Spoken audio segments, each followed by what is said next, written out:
Hello my dear students, कैसे हो? I hope आप सभी मस्त होंगे, स्वस्थ होंगे और जबरदस्त होंगे और आप अपने पढ़ाई को आगे बढ़ा रहे होंगे बहुत शानदार तरीके से इस नीट विजन के टीम के साथ, जो आपके लिए दिन रात मेहनत कर रहा है, दिन रात यह प्रयत्न कर रहा है कि आपका नीट 2021 में सिलेक्शन जो हो वो बेहतरीन तरीके से हो।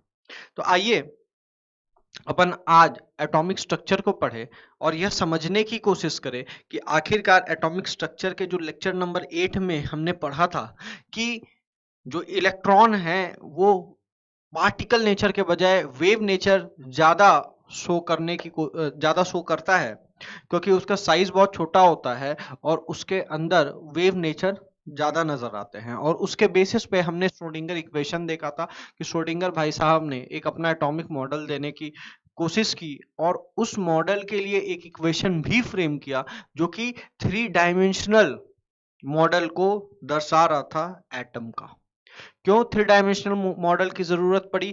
क्योंकि एटम जो है वो 2D नहीं होता है, वो 3 डायमेंशनल होता है, वो सर्कुलर नहीं होता है, वो स्फेरिकल होता है।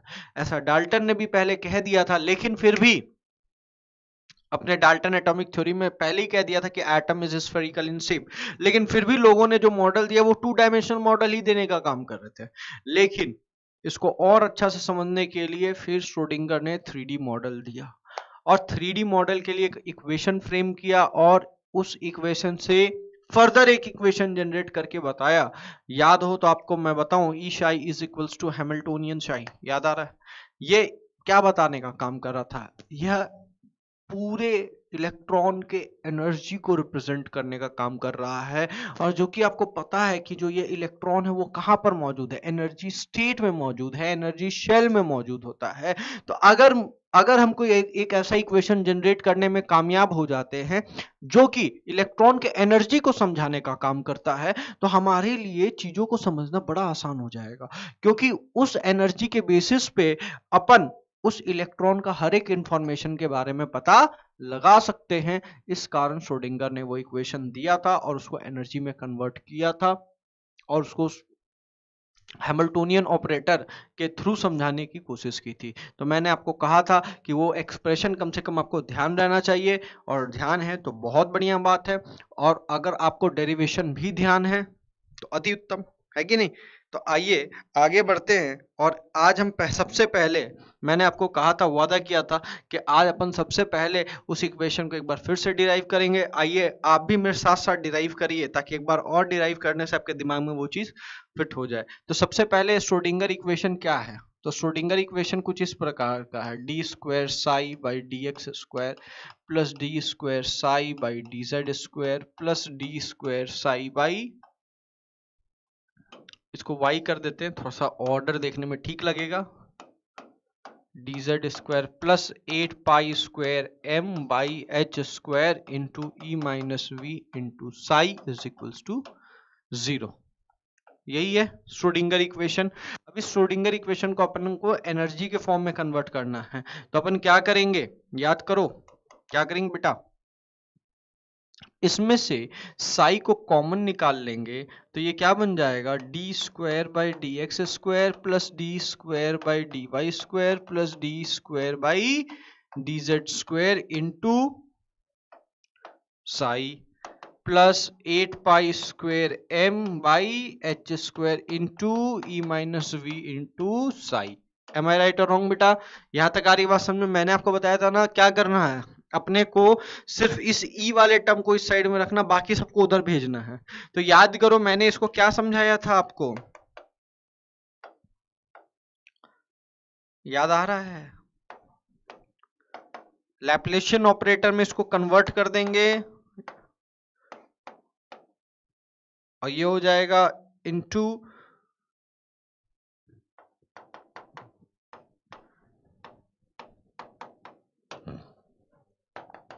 मुझे सिर्फ ये वाला टर्म इस साइड में रखना है, ये वाला टर्म। तो मैं क्या करूंगा, बाकी सबको इधर भेज दूंगा। तो क्या बनेगा बेटा? 8 pi square M by H square into E minus V into psi is equals to minus Laplacian operator psi 8 pi square M by H square को जो था इस साइड में उसको भी उस साइड में भेज दो, तो क्या बन जाएगा बेटा, E minus V into psi is equals to minus H square by 8 pi square M Laplacian operator into psi. अब यहां पर भी अगर अपन मल्टीप्लाई करो तो हमारे पास क्या आ जाएगा, E psi minus V psi is equals to minus H square by 8 pi square M into E minus V into psi. Yes और नो बेटा, यही आने वाला है ना। तो अपने को तो ये चाहिए ई साई, तो ई साई हमारा क्या आ जाएगा, E psi is equals to minus H square by 8 pi square M, sorry यहाँ पर ई माइनस वी नहीं आएगा, यहाँ पर क्या आएगा, लैप्लासियन ऑपरेटर का स्क्वायर। ठीक है, तो यहाँ पर क्या आ जाएगा, लैप्लासियन ऑपरेटर का square into psi plus V into psi, E psi is equal to psi, यहां से आप कॉमन निकाल लीजिए तो आपके पास क्या बचेगा, minus H square by 8 pi square M plus V into psi. और इसी को अपन ने क्या कहा था, इसी को अपन ने हैमिल्टोनियन ऑपरेटर कहा था। यहां से क्या निकल के आ गया, ये इक्वेशन, ये भी क्या है, एक श्रोडिंगर इक्वेशन है। ये भी क्या बेटा, श्रोडिंगर इक्वेशन है। ठीक, अब इस श्रोडिंगर इक्वेशन को एक बात समझना, यहां पर ये जो ई है, ये ई क्या है, ये ई एनर्जी है। और कैसा एनर्जी है, टोटल एनर्जी है। किसका, इलेक्ट्रॉन का भी, प्रोटॉन का भी, न्यूक्लियस का भी। क्यों, क्योंकि बोर ने न्यूक्लियस को स्टैटिक माना था कि न्यूक्लियस मूव नहीं कर रहा है, लेकिन एक्चुअली में क्या न्यूक्लियस मूव नहीं करता है, तो रियलिटी कुछ और था। रियलिटी में न्यूक्लियस भी रोटेट करता रहता है अपने जगह पे। याद आया, तो मैंने रेड्यूस मास का कंसेप्ट समझाया था उस रोटेशन के कारण। तो यहाँ पर ये जो टोटल एनर्जी है, ये हर तरह का एनर्जी को कंसीडर कर रहा है जो एटम के अंदर है, उन काइनेटिक एनर्जी को भी जो इलेक्ट्रॉन एक्वायर कर रखा है, उस काइनेटिक एनर्जी को भी जो न्यूक्लियस एक्वायर कर रखा है, और साथ ही साथ पोटेंशियल एनर्जी जो तुम्हारे न्यूक्लियस और इलेक्ट्रॉन, न्यूक्लियस कहने का मतलब जो प्रोटॉन उनमें मौजूद है और इलेक्ट्रॉन, दो चार्ज बॉडी के बीच में जो पोटेंशियल एनर्जी है, उसको भी यहां पर कंसिडर किया गया। साथ ही साथ सिर्फ उन पोटेंशियल एनर्जी को नहीं जो अट्रैक्शन से रिलेटेड है, प्रोटॉन और इलेक्ट्रॉन, उन पोटेंशियल एनर्जी को भी यहां पर कंसिडर किया गया इस ई के फॉर्मेट में, जो रिपल्शन के कारण भी मौजूद है। जैसे पोटेंशियल एनर्जी तो किसी भी दो चार्ज बॉडी के बीच में हो सकता है ना, कोई जरूरी थोड़ी है कि अपोजिट चार्ज होना जरूरी है, ऐसा तो कुछ नहीं है। आपका दो सेम चार्ज के बीच में भी पोटेंशियल एनर्जी तो प्रेजेंट होता है। तो अगर दो सेम चार्ज, यहां पर क्या सिर्फ खाली क्या इलेक्ट्रॉन और प्रोटॉन है क्या, ऐसा तो नहीं है। अगर आप मल्टी इलेक्ट्रॉन सिस्टम में मूव करोगे तो यहां पर बहुत सारे इलेक्ट्रॉन होंगे और अंदर में भी इस न्यूक्लियस के बहुत सारे प्रोटॉन भी होंगे। तो उन प्रोटॉन्स के बीच में जो रिपल्शन का फोर्स लग रहा है, उसके कारण जो वहां पर पोटेंशियल एनर्जी एग्जिस्ट कर रहा है, या जो इलेक्ट्रॉन्स है यहां पर जो बाहर में प्रेजेंट है, उनके बीच में जो रिपल्शन फोर्स लग रहा है, और वहां पर जो सेम चार्जेस के कारण वहां पर जो पोटेंशियल एनर्जी प्रेजेंट है, उनको भी यहां पर अपन क्या करेंगे, उनको भी यहां पर अपन कंसीडर करेंगे इस ई के फॉर्म में। तो यहां पर ये ई क्या कर रहा है, ये टोटल एनर्जी को रिप्रेजेंट करने का काम कर रहा है। और ये टोटल एनर्जी अगर आपको पता रहेगा, आपको एक बात पता है कि जो इलेक्ट्रॉन होता है बेटा, वो न्यूक्लियस के चारों ओर घूमते रहता है ना। अगर ये इलेक्ट्रॉन इस न्यूक्लियस के चारों ओर घूम रहा है, तो जिस ऑर्बिट में घूमता है उसको क्या कहा जाता है, एनर्जी शेल कहा जाता है। एम आई राइट और रॉन्ग, उसको क्या कहा जाता है, एनर्जी शेल कहा जाता है। अपन कहते हैं कि जो कि ये एनर्जी शेल में घूम रहा है ये इलेक्ट्रॉन, तो ये नाइदर इलेक्ट्रॉन एनर्जी को लूज करेगा और नॉर गेन करेगा, ना ही ये एनर्जी को देता है और ना ही ये एनर्जी को लेता है, क्योंकि ये एनर्जी शेल में घूम रहा है। और इसका एनर्जी क्या है, यहां पर इसका एनर्जी क्या है, फिक्स्ड है। तो जो कि यहां पर इसका एनर्जी फिक्स्ड है, तो हम कह सकते हैं कि इसका सारा जानकारी इसके एनर्जी के फॉर्म में एग्जिस्ट करता है। तो अगर हम किसी तरीके से इस इलेक्ट्रॉन के एनर्जी के बेसिस पे अगर किसी प्रकार का इक्वेशन फॉर्म करने पर सक्षम हो जाए, अगर किसी तरीका का इक्वेशन बना दे, तो उस इक्वेशन से हम उस इलेक्ट्रॉन के बारे में हर एक जानकारी, और सिर्फ इलेक्ट्रॉन नहीं बल्कि उस पूरे एटम के बारे में हर एक जानकारी के बारे में पता कर सकते हैं।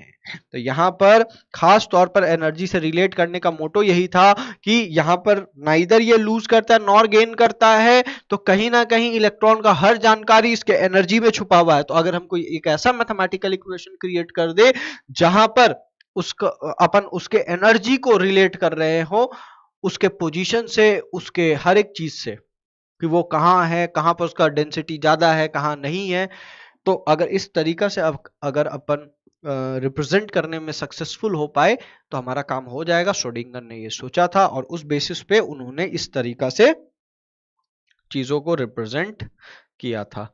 तो this is also Schrodinger equation, this is also Schrodinger equation. आपको दोनों ही इक्वेशन को दिमाग में रखना है। बहुत बार डायरेक्ट सवाल आ जाता है, सिर्फ देख करके बताना रहता है कहां पर क्या चीज है। मैंने हर एक चीज का जानकारी तो दे ही दिया था, ई क्या है, वी क्या है, साई क्या है ना। तो आइए आगे बढ़ते हैं और इस सिलसिले को आगे बढ़ाते हैं श्रोडिंगर इक्वेशन को वेव मैकेनिकल मॉडल के थ्रू। तो हमने एक अभी इक्वेशन देखा था, वो इक्वेशन क्या था? वो इक्वेशन एक फंक्शन को रिप्रेजेंट कर रहा था जहां पर x भी प्रेजेंट है, y भी है, z भी है ना। एक ऐसा फंक्शन था, वो फंक्शन कौन सा था? साई था। यस और नो? साई क्या है? साई एक वेव फंक्शन को रिप्रेजेंट कर रहा है, और ये वेव फंक्शन किसका? ये एक इलेक्ट्रॉन वेव का फंक्शन को रिप्रेजेंट कर रहा है, जो कि 3 कोऑर्डिनेट एक्सिस में मौजूद है, एक्स वाई जेड। और ये एक्स वाई जेड क्या चीज को बताने का काम कर रहा है? ये 3D मॉडल ऑफ एटम को समझाने का काम कर रहा है। और इसके बारे में जानकारी देने वाले कौन थे? इसके बारे में जानकारी देने वाले श्रोडिंगर भाई साहब थे। लेकिन श्रोडिंगर ने एक इक्वेशन जनरेट किया एक्स वाई और जेड एक्सिस के बेसिस पे, वो पोजीशन बता रहा था। और जब भी अपन एक्स वाई जेड के बेसिस में कुछ बताते हैं तो ये कार्टेशियन कोऑर्डिनेट को समझाने का काम करता है। किसको समझाने का काम करता है बेटा? कार्टेशियन कोऑर्डिनेट को। ठीक है, कार्टेशियन कोऑर्डिनेट को ये समझाने का काम करता है। लेकिन डाल्टन भाई साहब ने कहा था कि जो एटम होता है वो स्फेरिकल होता है।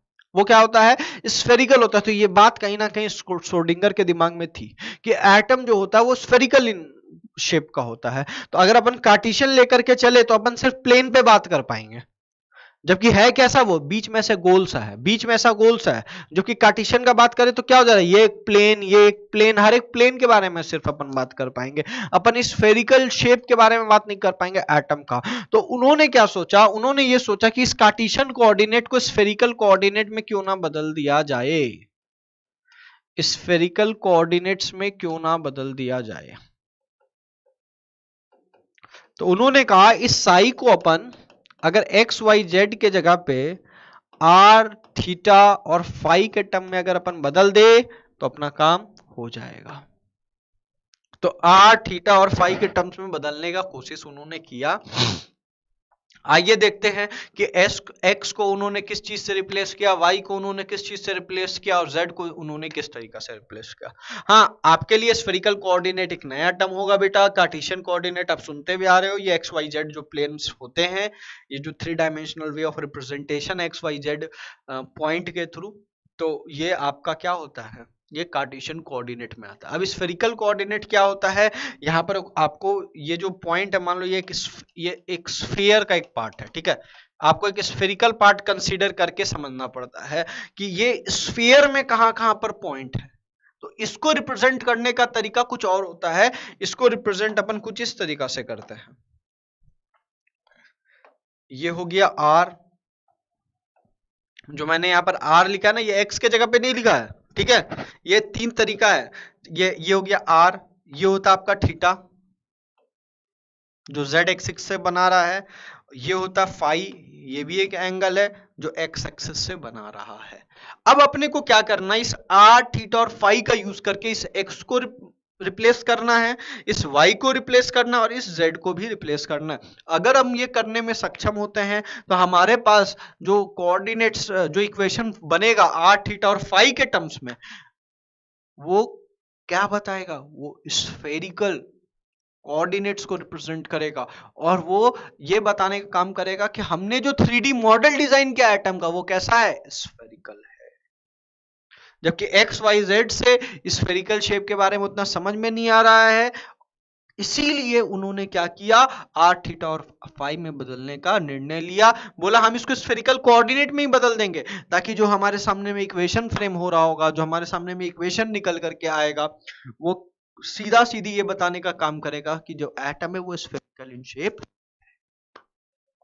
वो स्फेरिकल इन शेप होता है। तो आइए देखते हैं इसको कैसे बदला जा सकता है, कि अगर ये थीटा है तो ये भी थीटा होगा। एम आई राइट और रॉन्ग? अब बोलोगे सर ये थीटा तो ये भी थीटा कैसे? ये लाइन z एक्सिस वाला ही है, ये लाइन z एक्सिस के पैरेलल में है, तो दो पैरेलल लाइंस के बीच में अगर ये एक एंगल थीटा है तो ये भी एंगल थीटा होता है। इसको अल्टरनेट एंगल्स कहते हैं, क्लास 8, 9, 10 में आपने पढ़ा होगा। ठीक उसी तरीके से अगर ये फाई है तो ये भी आपका पूरा फाई होगा, पूरा ये क्या होगा, फाई होगा। एम आई राइट और रॉन्ग? ये थीटा है तो ये भी थीटा हो गया, ये फाई है तो ये भी फाई हो गया। क्यों? क्योंकि ये जो लाइन है और ये जो लाइन है ये आपस में क्या है, पैरेलल है। देखो हमारे सिलेबस में सिर्फ वे ऑफ रिप्रेजेंटेशन ही है कि अपन किस तरीके से रिप्रेजेंट करते हैं, या एक्स कोऑर्डिनेट को अपन किस तरीके से रिप्लेस कर पाते हैं, तो सिर्फ अपन यही चीज पढ़ेंगे, सॉल्व करना नहीं सीखेंगे श्रोडिंगर इक्वेशन को। क्यों? क्योंकि सॉल्व सिर्फ हाइड्रोजन एटम के लिए ही किया गया है अभी तक, वो भी सुपर कंप्यूटर्स का इस्तेमाल करके। मल्टी इलेक्ट्रॉन सिस्टम के लिए भी आज भी श्रोडिंगर इक्वेशन को लोग सॉल्व नहीं कर पाए हैं।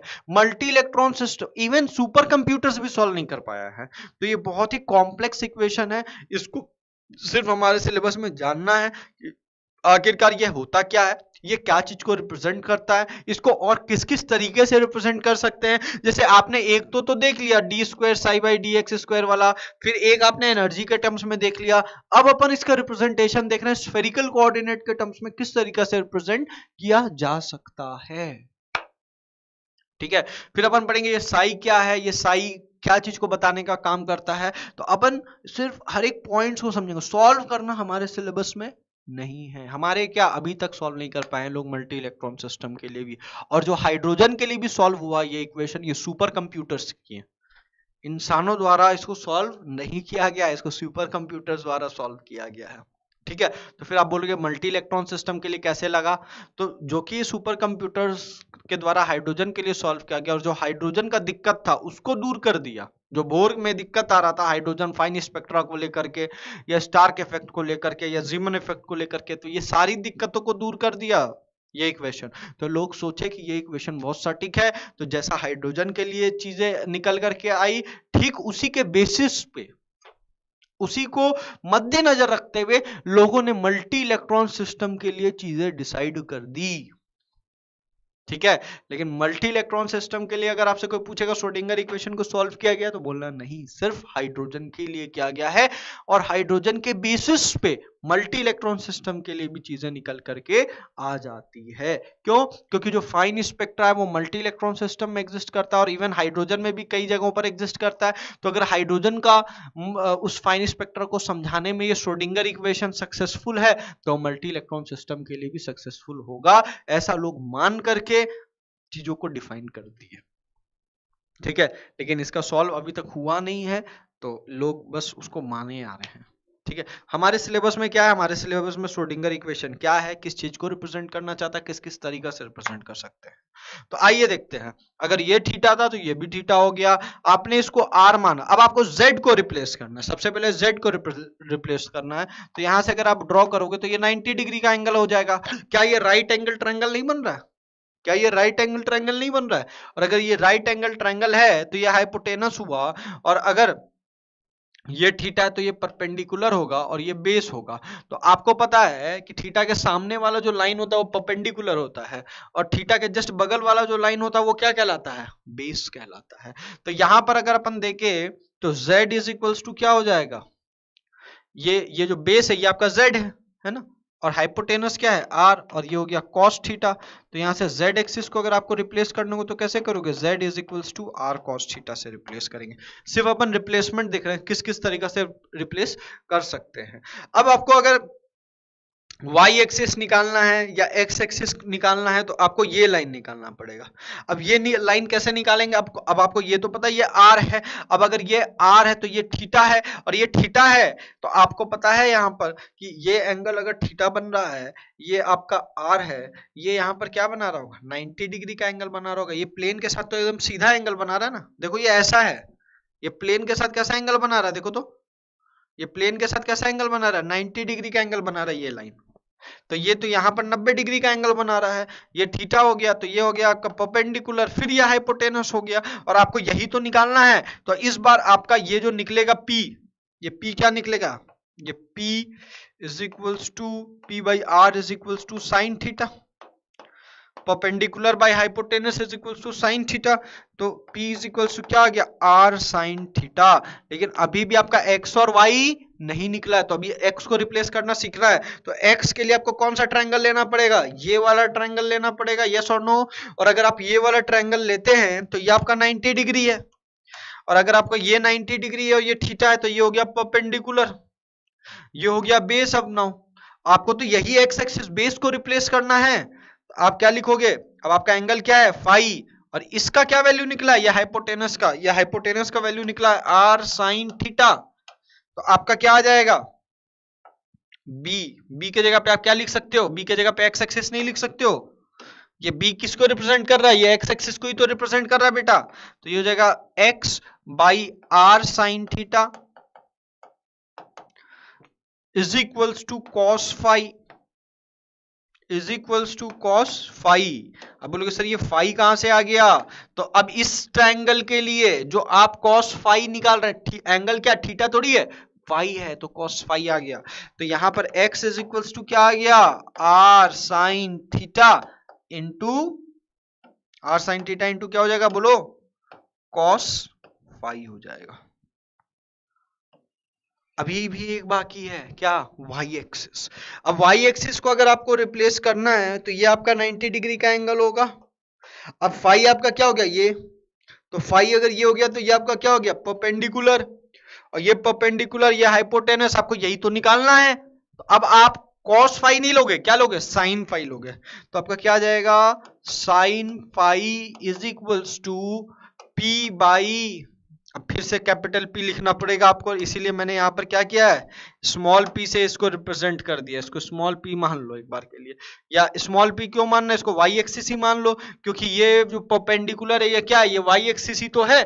तो y बाई b, और इस y by r sine theta इसको लिख दो, इसको h मान लो तो ज्यादा बढ़िया है, समझे, फिर तुमको कंफ्यूजन कम होगा, है ना, कंफ्यूजन कम होगा।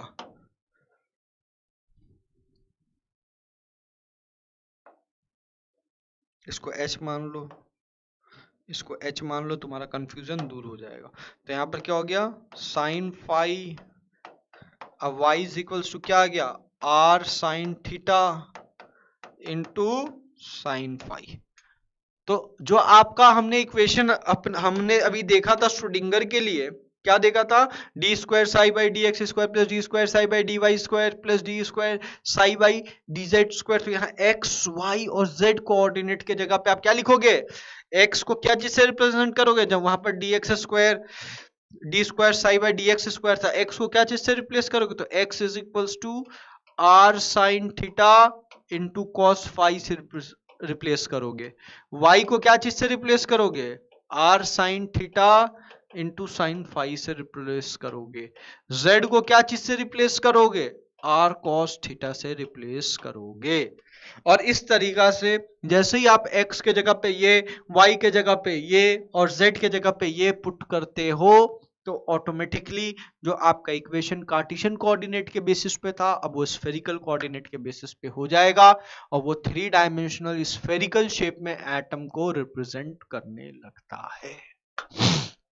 तो बस आपसे यही पूछा जाएगा, ठीक है, कि अगर स्फेरिकल कोऑर्डिनेट में आप इसको रिप्लेस करते हो तो आप x को क्या चीज से रिप्लेस करोगे, y को क्या चीज से रिप्लेस करोगे और z को क्या चीज से रिप्लेस करोगे। तो हमने अभी तक 3 तरीका से देखा कि किस तरीका से अपन चीजों को चेंज कर सकते हैं। तो जैसे ही आपने एक्स वाई और जेड को इस तरीका से रिप्लेस किया तो जो आपका साई है, जो ऊपर में साई लिखा हुआ रहता है D square psi by D x square, तो यहां पर जो साई है आपका वो साई क्या चीज में कन्वर्ट हो जाएगा, ये फंक्शन एक्स वाई जेड की जगह क्या चीज का बन गया, आर थीटा फाई का बन गया। जैसे ही आप एक्स के जगह पे क्या चीज को रिप्लेस करोगे, r sine theta cos phi का, तो जो आपका पूरा कोऑर्डिनेट सिस्टम है जो कार्टेशियन था वो किसमें कन्वर्ट हो चला है, स्फेरिकल में। तो हमने तीन तरीका से देख लिया किस किस तरीका से इसको रिप्रेजेंट किया जा सकता है। और जैसे ही ये कंप्लीट हुआ तो आपसे पूछेगा आर जो ये फाई है, ये फाई क्या है, तो अभी मैंने देखा ना एफ आर थीटा फाई, इस आर थीटा फाई को भी दो तरीका से तोड़ सकते हैं, एक जगह पे लिख सकते हैं f r into f theta phi. तो यहां पर अपन ऐसा कह सकते हैं कि ये दो तरीका का चीज है, एक ये फंक्शन है, इस फंक्शन को कहते हैं रेडियल फंक्शन और इस फंक्शन को कहते हैं एंगुलर फंक्शन। अपन ऐसा कह सकते हैं जैसे स्फेरिकल कोऑर्डिनेट में इसको कन्वर्ट करेंगे तो ये जो वेव फंक्शन था, ये जो वेव फंक्शन है ये दो चीजों से मिलकर के बना हुआ है, एक है रेडियल फंक्शन और एक है एंगुलर फंक्शन। ये दो चीजों से मिलकर के बना हुआ है, ये ऐसा निकल करके आता है जैसे ही हमने कार्टेशियन से इसको स्फेरिकल में कन्वर्ट किया। तो इससे क्या समझ में आया कि आपका ये स्फेयर है तो स्फेयर में दो तो आपका एंगल हो गया और एक आपका रेडियस हो गया। इसका ये मतलब है कि साई का वैल्यू तब भी चेंज करेगा जब आप रेडियस के अलोंग में डिस्टेंसेस को चेंज करोगे, ऐसे ऐसे ऐसे ऐसे ऐसे। कभी यहां पर हो तो साई का वैल्यू अलग आएगा, यहां पर हो तो साई का वैल्यू अलग आएगा, यहां पर हो तो साई का वैल्यू अलग आएगा, यहां पर हो तो साई का वैल्यू अलग आएगा। हर एक पॉइंट पे अगर आप रेडियस के अलोंग में अगर आप किसी भी पॉइंट पर जाते हो, मूव करते हो, डिस्टेंसेस को चेंज करते हो तो भी साई में चेंजेस देखने को मिलेगा। और अगर मान लो आपने पॉइंट को चेंज नहीं किया, पॉइंट फिक्स कर दिया और आपने एंगल को ऐसे ले गए, पॉइंट तो अभी भी रेडियस के दूरी पे उतना ही है, लेकिन अब आपने क्या चीज को चेंज कर दिया, एंगल को, तो भी साई में चेंजेस देखने को मिलता है, तो भी साई में आपको डिफरेंसेस देखने को मिलेगा। Is it clear? तो साई में चेंजेस सिर्फ रेडियस के अलोंग में डिस्टेंसेस चेंज करने के कारण नहीं देखने को मिलेगा, इवन अगर आप थीटा और फाई में चेंजेस करोगे, मतलब आप किसी भी तरीका का एंगल में चेंजेस लाओगे, किसी भी तरीका का किसी पॉइंट को बदलोगे, चाहे वो एंगल के थ्रू हो और चाहे वो रेडियली हो, मतलब रेडियली तो आप डिस्टेंस देख रहे हो, और अगर आप डिस्टेंस को सेम रख के अगर आप एंगल को भी बदलते हो तो भी साई में चेंजेस देखने को मिलता है। तो आपको यहां से क्या पता चला, ये जो साई है ये दोनों चीज पे डिपेंड कर रहा है, डिस्टेंसेस अलोंग द रेडियस और आपका ये थीटा और फाई, मतलब ये दो तरीका का फंक्शन से मिल करके बना हुआ ये साई, एक है रेडियल और दूसरा है एंगुलर।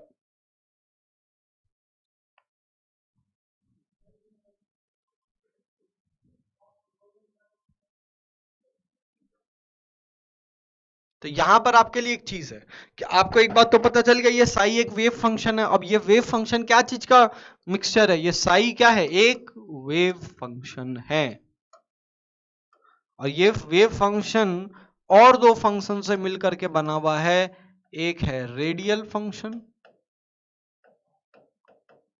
और एक है एंगुलर फंक्शन। अब अपन साई के बारे में पूरा डेप्थ में जानेंगे, ठीक है। हमने पहले देखा श्रोडिंगर इक्वेशन क्या है, किस किस तरीके से रिप्रेजेंट किया जा सकता है, और हर एक जगह पे साई तो आ ही रहा था। अब साई को अपन डेप्थ में जान रहे कि अगर साई को अपन स्फेरिकल कोऑर्डिनेट में बदल दे तो ये भी दो फंक्शन से मिलकर के बना हुआ, एक है रेडियल और दूसरा है एंगुलर।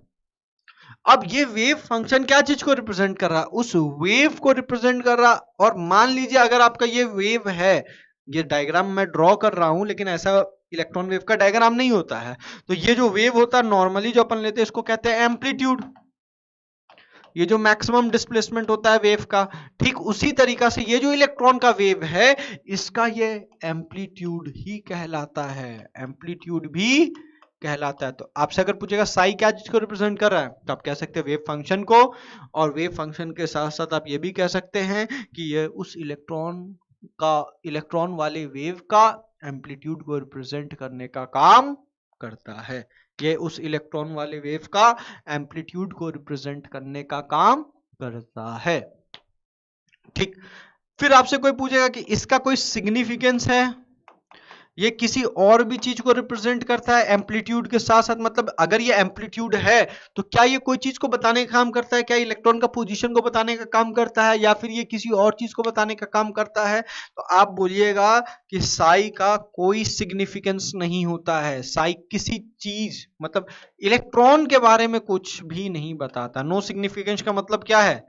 इलेक्ट्रॉन के बारे में हम लोगों को कोई जानकारी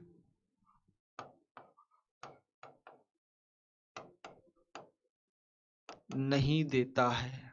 नो सिग्निफिकेंस का मतलब यही है, इलेक्ट्रॉन के बारे में कोई भी जानकारी हम लोगों को नहीं देता है।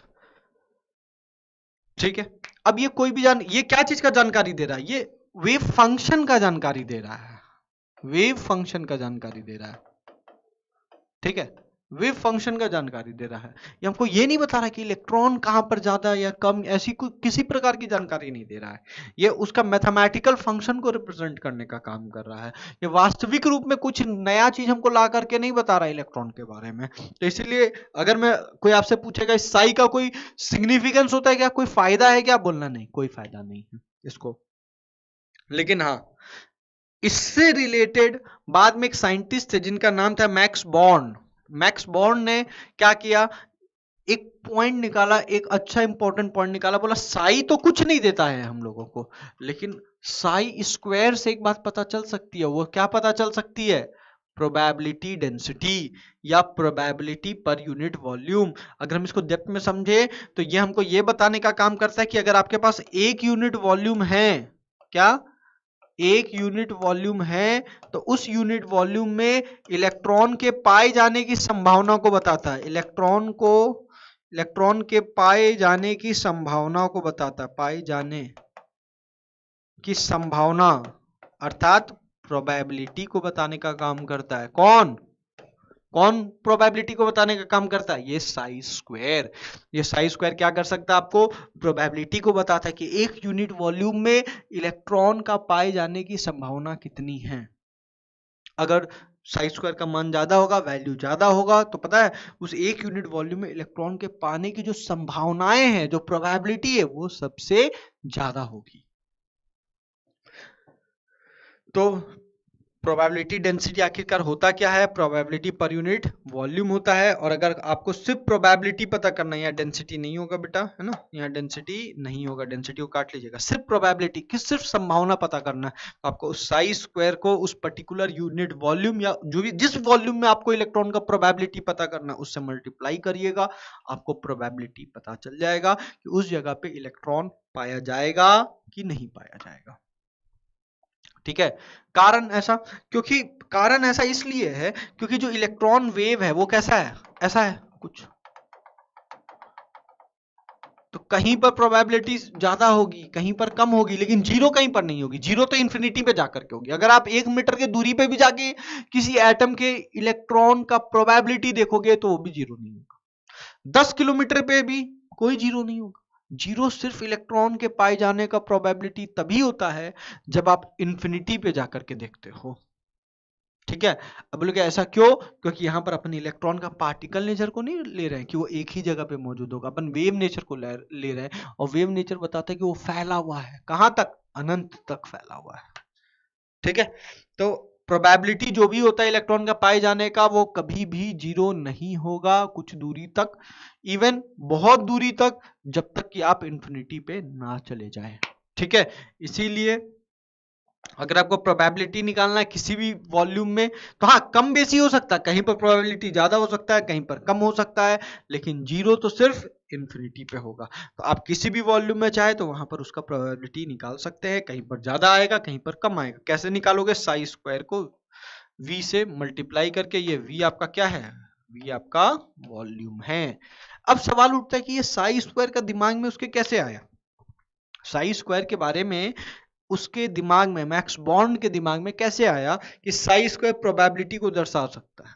तो याद करो, अगर तुमको मैक्सवेल का कंसेप्ट याद है, मैक्सवेल ने क्या कहा था, किसी भी वेव का जो इंटेंसिटी होता है, अगर कोई वेव है और उसका अगर आपको इंटेंसिटी देखना है तो इंटेंसिटी क्या चीज के प्रोपोर्शनल होगा, डायरेक्टली प्रोपोर्शनल टू एम्पलीट्यूड का स्क्वायर। एम आई राइट और रॉन्ग? याद आया कि नहीं आया? और ये इंटेंसिटी क्या होता था, ये इंटेंसिटी एक क्रॉस सेक्शनल एरिया से उस वेव का नंबर ऑफ वेव्स के बारे में बताता था कि क्रॉस सेक्शनल एरिया से कितना नंबर ऑफ वेव्स पास कर रहा है, यही तो बताता था इंटेंसिटी। तो यहां पर ये जो वेव है ये 3D वेव है, तो यहां पर अपन क्रॉस सेक्शनल एरिया की जगह पे क्या लेंगे, cross sectional per unit area देखते थे। अब जो कि ये 3D वेव है तो अपन यहां पर जो इंटेंसिटी को मेजर करेंगे वो पर यूनिट वॉल्यूम से मेजर करेंगे। तो अगर ज्यादा नंबर ऑफ वेव्स पास करोगे तो हम कहेंगे कि वहां पर इलेक्ट्रॉन के पाए जाने का जो संभावना है वो ज्यादा होगा। तो इसीलिए यहां पर क्या कर दिया वर्ड यूज करके, इंटेंसिटी के वर्ड के जगह पे क्या यूज किया गया है, probability density, per unit volume के बेसिस पे इलेक्ट्रॉन के पाए जाने की संभावना। ये भी एक प्रकार से इंटेंसिटी को ही समझाने का काम कर रही है, लेकिन किसकी इंटेंसिटी, ऑफ इलेक्ट्रॉन वेव। ठीक है, तो इसीलिए इसके मैक्स बॉन्ड के दिमाग में ये कंसेप्ट इस मैक्सवेल के कंसेप्ट के बेसिस पे आया। तब उसने कहा कि साई का कोई खुद का सिग्निफिकेंस नहीं है, जैसे एम्पलीट्यूड का खुद का कोई सिग्निफिकेंस नहीं था, ठीक उसी प्रकार यहां पर भी साई का कोई सिग्निफिकेंस नहीं है, लेकिन अगर हम इसका साई स्क्वायर करें तो साई स्क्वायर करने पर इसका सिग्निफिकेंस है, और ये बताता है क्या चीज को, इलेक्ट्रॉन के पाए जाने की प्रोबेबिलिटी को। ठीक है, तो आइए आगे बढ़ते हैं नेक्स्ट। तो ये जो पाए जाने की प्रोबेबिलिटी होती है ये इंफिनिटी पे जाके 0 होती है, लेकिन कहीं ना कहीं पे तो मैक्सिमम होगी, कहीं ना कहीं तो मैक्सिमम होगी। तो मान लीजिए अगर n बराबर 2 है, l बराबर 0, ये m बराबर 0 है। अब आपको ये समझ में नहीं आ रहा हो कि ये n क्या है, ये l क्या है, ये m क्या है। तो पहले इसको समझिए, ये n, l और m क्या है। ये 3 क्वांटम नंबर है, आप बोलोगे है ना, ये 3 क्वांटम नंबर्स है। और ये जो 3 क्वांटम नंबर्स है, ये क्वांटम नंबर्स क्या चीज को समझाने का काम करेगा, ये क्वांटम नंबर बेसिकली सॉल्यूशंस हैं किसके, श्रोडिंगर वेव इक्वेशन के। किसके लिए, for hydrogen atom. Hydrogen atom को के लिए जब श्रोडिंगर वेव इक्वेशन को सॉल्व किया गया सुपर कंप्यूटर्स की मदद से, तो उसके सॉल्यूशन में 3 नंबर्स निकल के आए, और वो 3 नंबर्स को क्या कहा गया, क्वांटम नंबर कहा गया। क्योंकि ये क्वांटम मैकेनिक्स से रिलेटेड है, इसलिए इन नंबर का नाम क्या रखा गया, क्वांटम नंबर रखा गया। ये 3 ही निकल करके आया ऐसा बात नहीं था, सॉल्यूशन तो इनफिनाइट थे, सॉल्यूशंस जो निकल करके आ रहे थे वो इनफिनाइट सॉल्यूशंस निकल करके आ रहे थे, लेकिन उसमें से हमारे काम के कितने थे, मात्र ये 3 थे। हमारे काम के कितने थे, मात्र ये 3 थे। वो कौन कौन सा, एन, एल और एम। और इसके बेसिस पे अपन क्या कर सकते हैं, जो कि अपन जानते हैं कि wave equation energy of electron को रिप्रेजेंट करता है, और अगर उसको सॉल्व किया जाए तो अपन इलेक्ट्रॉन के बारे में जानकारी निकाल सकते हैं। तो ठीक उसी तरीका से ये सॉल्यूशंस क्या कर रहे थे, ये जो सॉल्यूशंस थे या जिसको आप क्वांटम नंबर कहते हैं, ये क्या कर रहे थे, ये इलेक्ट्रॉन के बारे में जानकारी दे रहे थे। ठीक है, इलेक्ट्रॉन के बारे में जानकारी दे रहे थे। अब हुआ क्या, जैसे आपने कुछ वैल्यूज रखा एन, एल और एम का, तो यहाँ बहुत सारे इनफिनाइट नंबर ऑफ वैल्यूज निकल करके आ रहे थे, इनके भी। और अगर इनके इनफिनाइट आ रहे हैं, इनके इनफिनाइट वैल्यूज को तुम रख सकते हो, एन के अलग, एल के अलग, एम के अलग, तो सोचो श्रोडिंगर के भी इनफिनाइट नंबर ऑफ वैल्यूज निकल करके आ रहे थे। और ये इस बात का पुष्टि करता है, जो इनफिनाइट नंबर ऑफ वैल्यूज निकल के आ रहे थे कि जो एटम होता है उसका एग्जिस्टेंस सिर्फ इतना छोटा सा नहीं होता बल्कि ये इनफाइनाइट दूरी तक मौजूद होता है। तो ये बात बोर ने भी कही थी कि जो ऑर्बिटल्स, जो ऑर्बिट होते हैं इलेक्ट्रॉन्स के, वो 1 2 3 4 10 नहीं बल्कि इनफाइनाइट नंबर ऑफ ऑर्बिट्स होते हैं। तो ये बात कहीं ना कहीं श्रोडिंगर और उसकी मैच कर रही थी। ये मैथमेटिकली इसको प्रूव करके बता रहा था कि इन्फिनाइट नंबर ऑफ सॉल्यूशंस आ रहे हैं, मतलब इन्फिनाइट नंबर ऑफ प्रोबेबिलिटीज बन सकती है। लेकिन काम के हमारे कितने थे? ये 3 क्वांटम नंबर ही थे। अब इस 3 क्वांटम नंबर का जब वैल्यू को तुम रखे 2 0 0 तो क्या देखने को मिला पता है?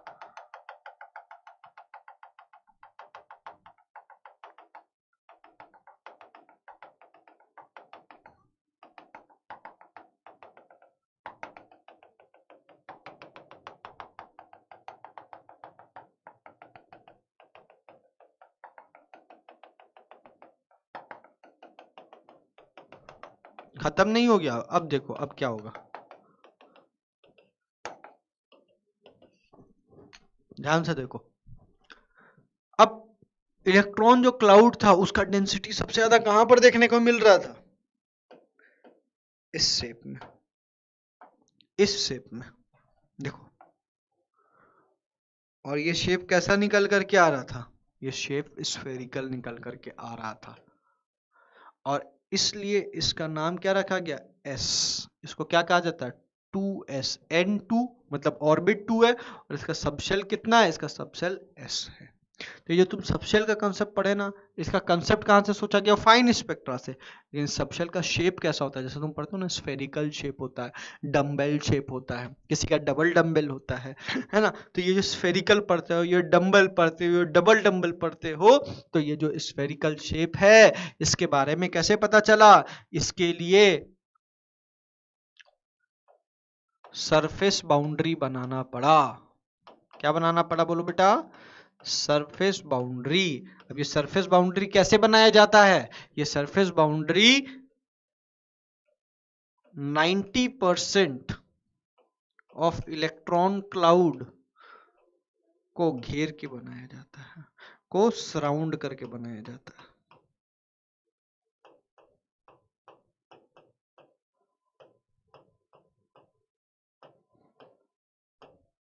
सुनना, ये एस सबशेल के का ये शेप नहीं है, ये एस सबशेल का, एस सबशेल का ऑर्बिटल्स का शेप है।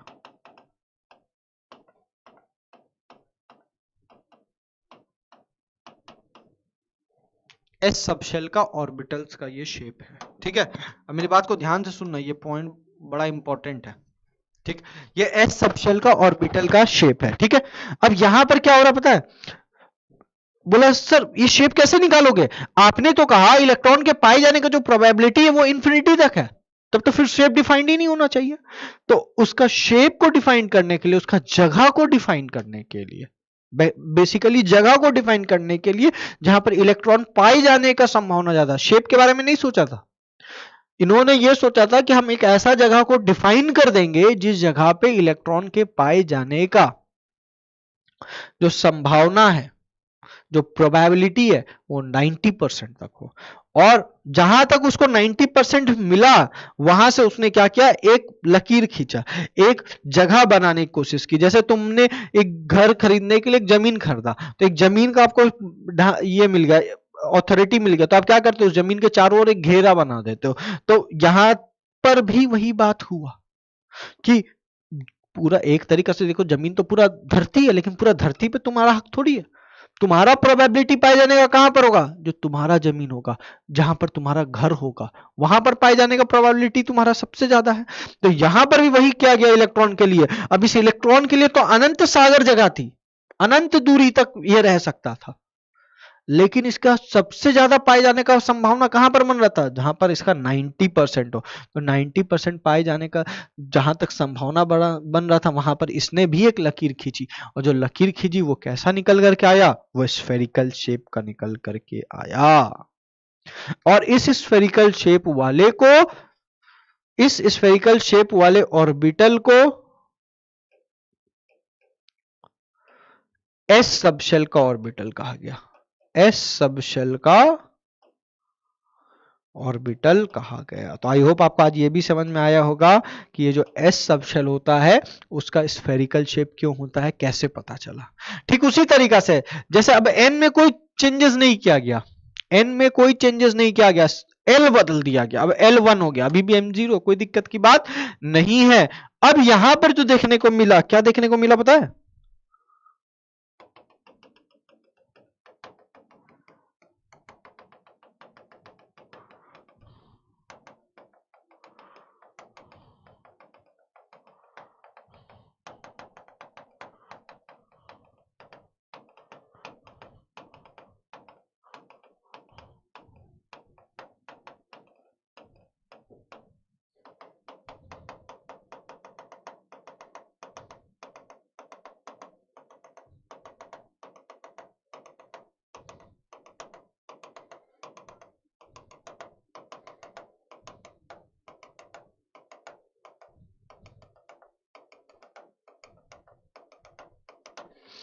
अब इस केस में जो शेप देखने को मिल रहा था ये थोड़ा बड़ा बन गया ना,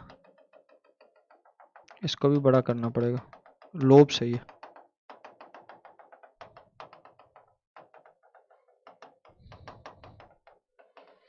ठीक है, कुछ ऐसा देखने को मिला।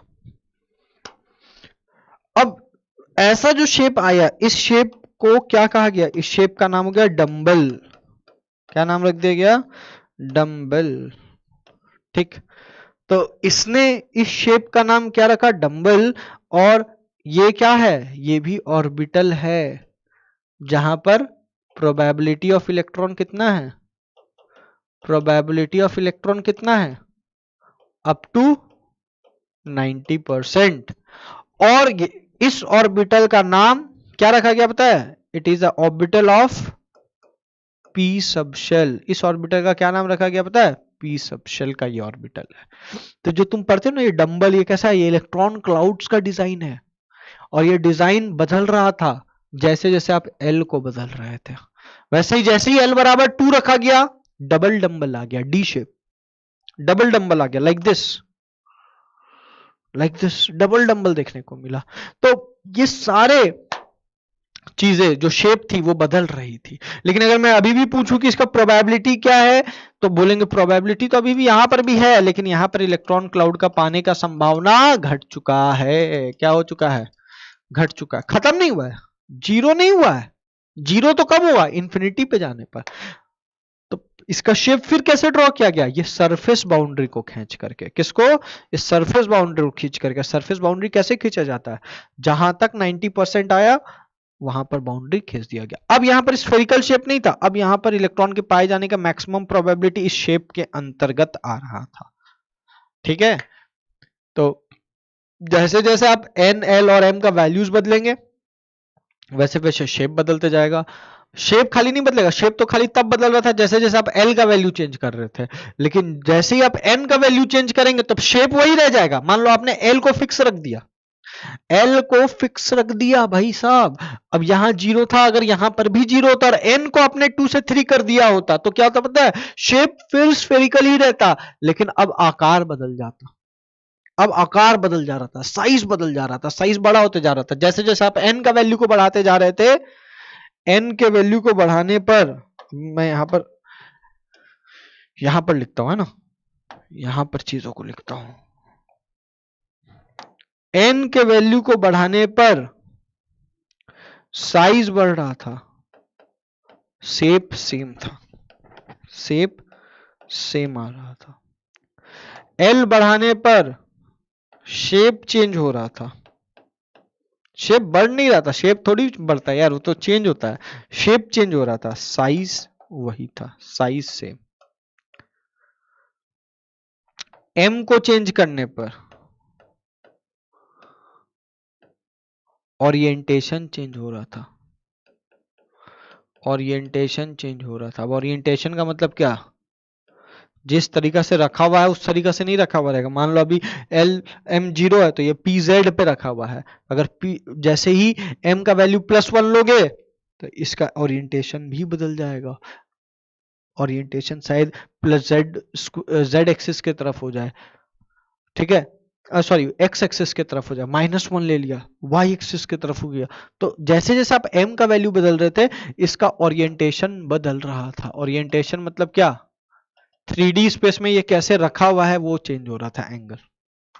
शेप में चेंजेस किसके कारण आ रहा था, इस एल के बदलने के कारण, और इस एन के बदलने के कारण क्या आ रहा था, आकार में चेंजेस आ रहा था, शेप में कोई चेंजेस नहीं आ रहा था। तो ये था श्रोडिंगर वेव इक्वेशन का खास बात। यहां से क्वांटम नंबर्स का जनरेशन होता है। हाँ याद रखिएगा, स्पिन क्वांटम नंबर यहां से नहीं आया, ये तीन ही क्वांटम नंबर्स को यहां से जनरेट किया गया था। तो आइए कुछ ग्राफ्स पढ़ते हैं, लेकिन उस ग्राफ्स को पढ़ने से पहले अपन कुछ चीजों को पढ़ते हैं कि जो साई है वो क्या चीज का फंक्शन है। वो एक तो आर आर का फंक्शन है और एक थीटा फाई का फंक्शन है। मतलब एक रेडियल पार्ट है और दूसरा क्या चीज को रिप्रेजेंट कर रहा है, एंगुलर पार्ट को रिप्रेजेंट कर रहा है। और ये साई क्या है, ये साई आपका, ये साई क्या है आपका, वेव फंक्शन है। तो जब आप रेडियस के अलोंग में मूव करते हैं, मान लीजिए ये भी रेडियस है, ये भी रेडियस की तरफ बिहेव कर सकता है, ये भी रेडियस है, ये भी रेडियस हो सकता है, ये भी रेडियस हो सकता है। रेडियस तो अपन उसको कहते हैं ना कि सरफेस का दूरी जब आप सेंटर से देख रहे हो तो वो रेडियस कहलाता है, और उस डायरेक्शन को रेडियल डायरेक्शन कहते हैं। तो जब आप रेडियल डायरेक्शन में क्या कर रहे हो, जब आप रेडियल डायरेक्शन में कभी इस P1 पॉइंट पे आपने ऑब्जर्वेशन लिया, कभी इस P2 पॉइंट में ऑब्जर्वेशन लिया, कभी इस P3 में पॉइंट पे ऑब्जर्वेशन लिया, कभी आप इस P4 पॉइंट पे ऑब्जर्वेशन लिया, तो अगर आपको प्रोबेबिलिटी निकालना है तो आपको साई स्क्वायर निकालना पड़ेगा। और अगर साई स्क्वायर निकालना है तो आपको साई निकालना पड़ेगा। पहले आपको साई निकालना पड़ेगा, फिर आप साई से साई स्क्वायर तक पहुंच सकते हो। और साई स्क्वायर से क्या बता सकते हो, साई स्क्वायर से आप क्या बता सकते हो, साई स्क्वायर से आप प्रोबेबिलिटी के बारे में बता सकते हो। तो अभी जो हम लोग पढ़ेंगे उसमें एंगल का कोई भी चेंजेस नहीं करेंगे। एनसीईआरटी में यही मेंशन किया हुआ आपके सिलेबस के अंतर्गत। अगर आप एंगल को चेंज करेंगे तो रेडियल प्रोबेबिलिटी फंक्शन को पढ़ना पड़ेगा, रेडियल प्रोबेबिलिटी डिस्ट्रीब्यूशन फंक्शन को पढ़ना पड़ेगा, आरपीडीएफ। लेकिन वो आईआईटी जेईई एडवांस के सिलेबस में है, नीट के सिलेबस में नहीं है। तो नीट के सिलेबस में जो अपने आने वाला है वो किसका आएगा, वो साई का आपका वेरिएशन पूछ सकता है इस आर के साथ, इस साई स्क्वायर का वेरिएशन पूछ सकता है आर के साथ। ठीक है, कि जैसे जैसे आप आर को बढ़ाओगे, आर क्या है, ये दूरी है।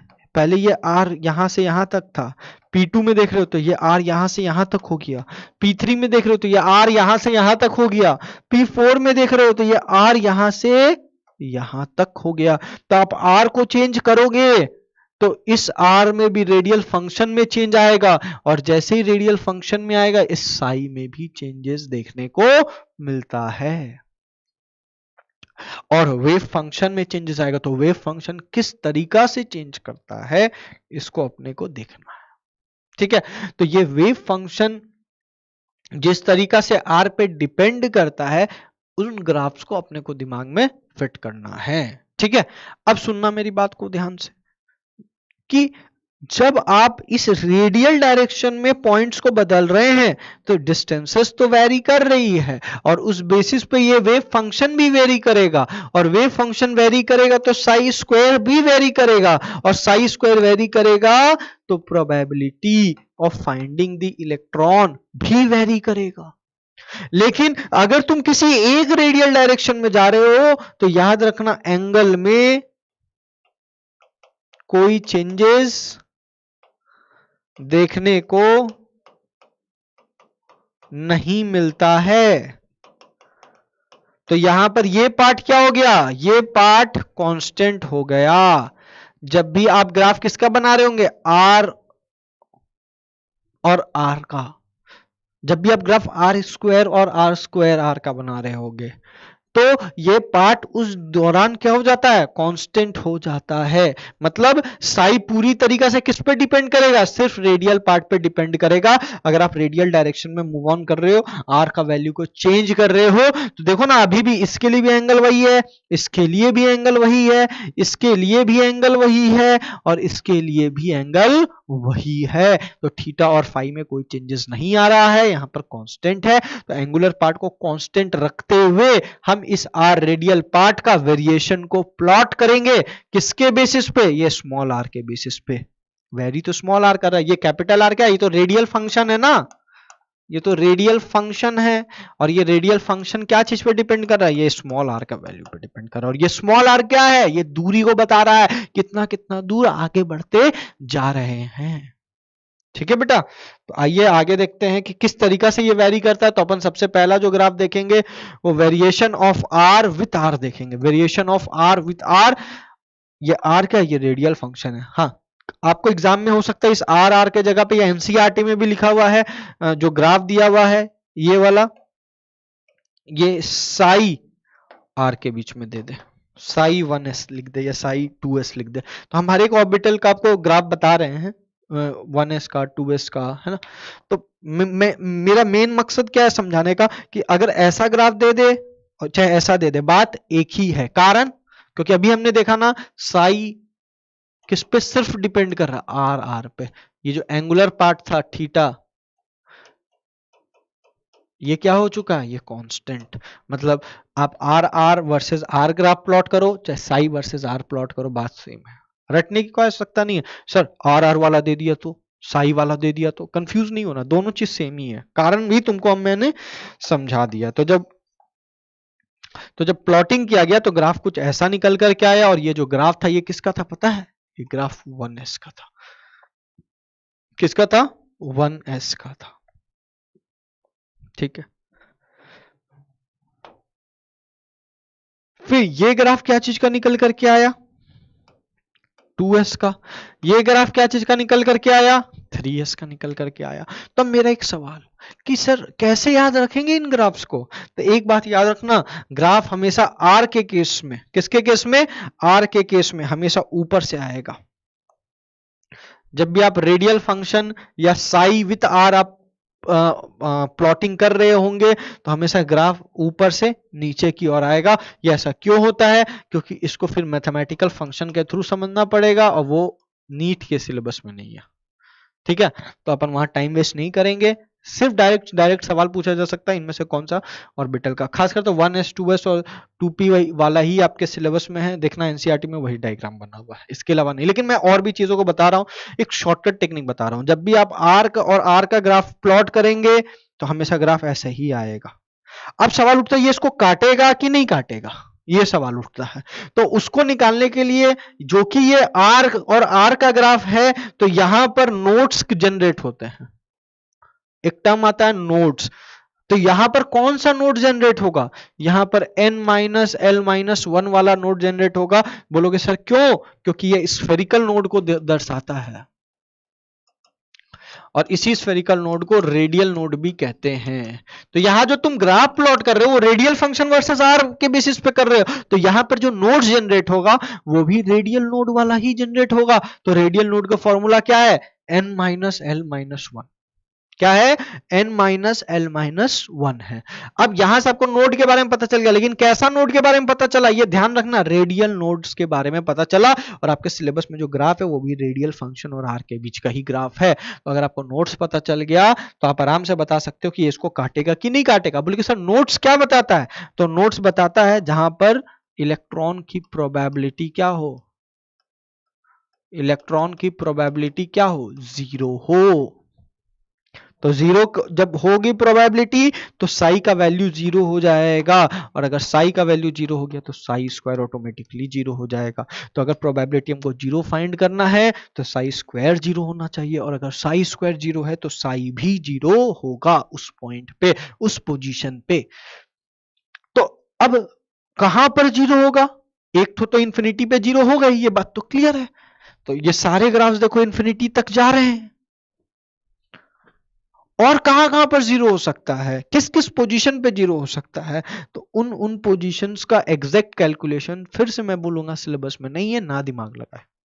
हाँ, कितने बार 0 होगा ये तुम्हें पता होना चाहिए ताकि तुमको ग्राफ रटना ना पड़े। एक बात तो क्लियर हो गया, ऊपर से आएगा। अब ये ऊपर से या तो नीचे कटेगा फिर ऊपर आएगा ऐसे, ठीक है, या फिर ये ऐसे आएगा ऐसे ही चला जाएगा। अगर ये ऐसे ही जा रहा है मतलब एक बार भी नहीं काट रहा है, इसका मतलब यहां पर नोड्स क्या होंगे, 0। कैसे पता चला, n माइनस एल माइनस 1 का फॉर्मूला लगाएंगे। अब बोलोगे सर n और l कैसे कैलकुलेट करेंगे, तो मैं आपको एक इजी टेक्निक बता रहा हूं, ध्यान से सुनना। ये ऐसे क्वांटम नंबर में भी आगे देखेंगे, लेकिन अभी आप सीख लो n और l कैसे पता करते हैं। तो ये n पता करने का जो इसका कोफिशिएंट है ना, जैसे 1s लिखा हुआ, तो इसका कोफिशिएंट क्या है 1, तो इसका n का वैल्यू क्या हो जाएगा 1। और s के लिए l का वैल्यू क्या होता है 0, p के लिए क्या होता है 1, d के लिए क्या होता है 2, f के लिए क्या होता है 3, मान लो g भी आ गया तो उसके लिए क्या होगा 4। अब ये l का वैल्यू कैसे आया, ये मैथमेटिकली आया। जब l का वैल्यू 1 लिखा गया तो जो शेप बना वो किसका बना, वो p का बना। फिर l का वैल्यू 2 लिखा गया उस मैथमेटिकल इक्वेशन में, तो जो शेप बना वो डबल डबल बना, d के जैसा बना। फिर 3 लिखा गया तो f के जैसा बना। हाँ, एनसीईआरटी में लिखा हुआ है कि f का जो शेप है वो कॉम्प्लिकेटेड है, लेकिन एक्चुअली में अभी के हिसाब से अगर सुनो तो शेप आ चुका है f का भी शेप आ चुका है।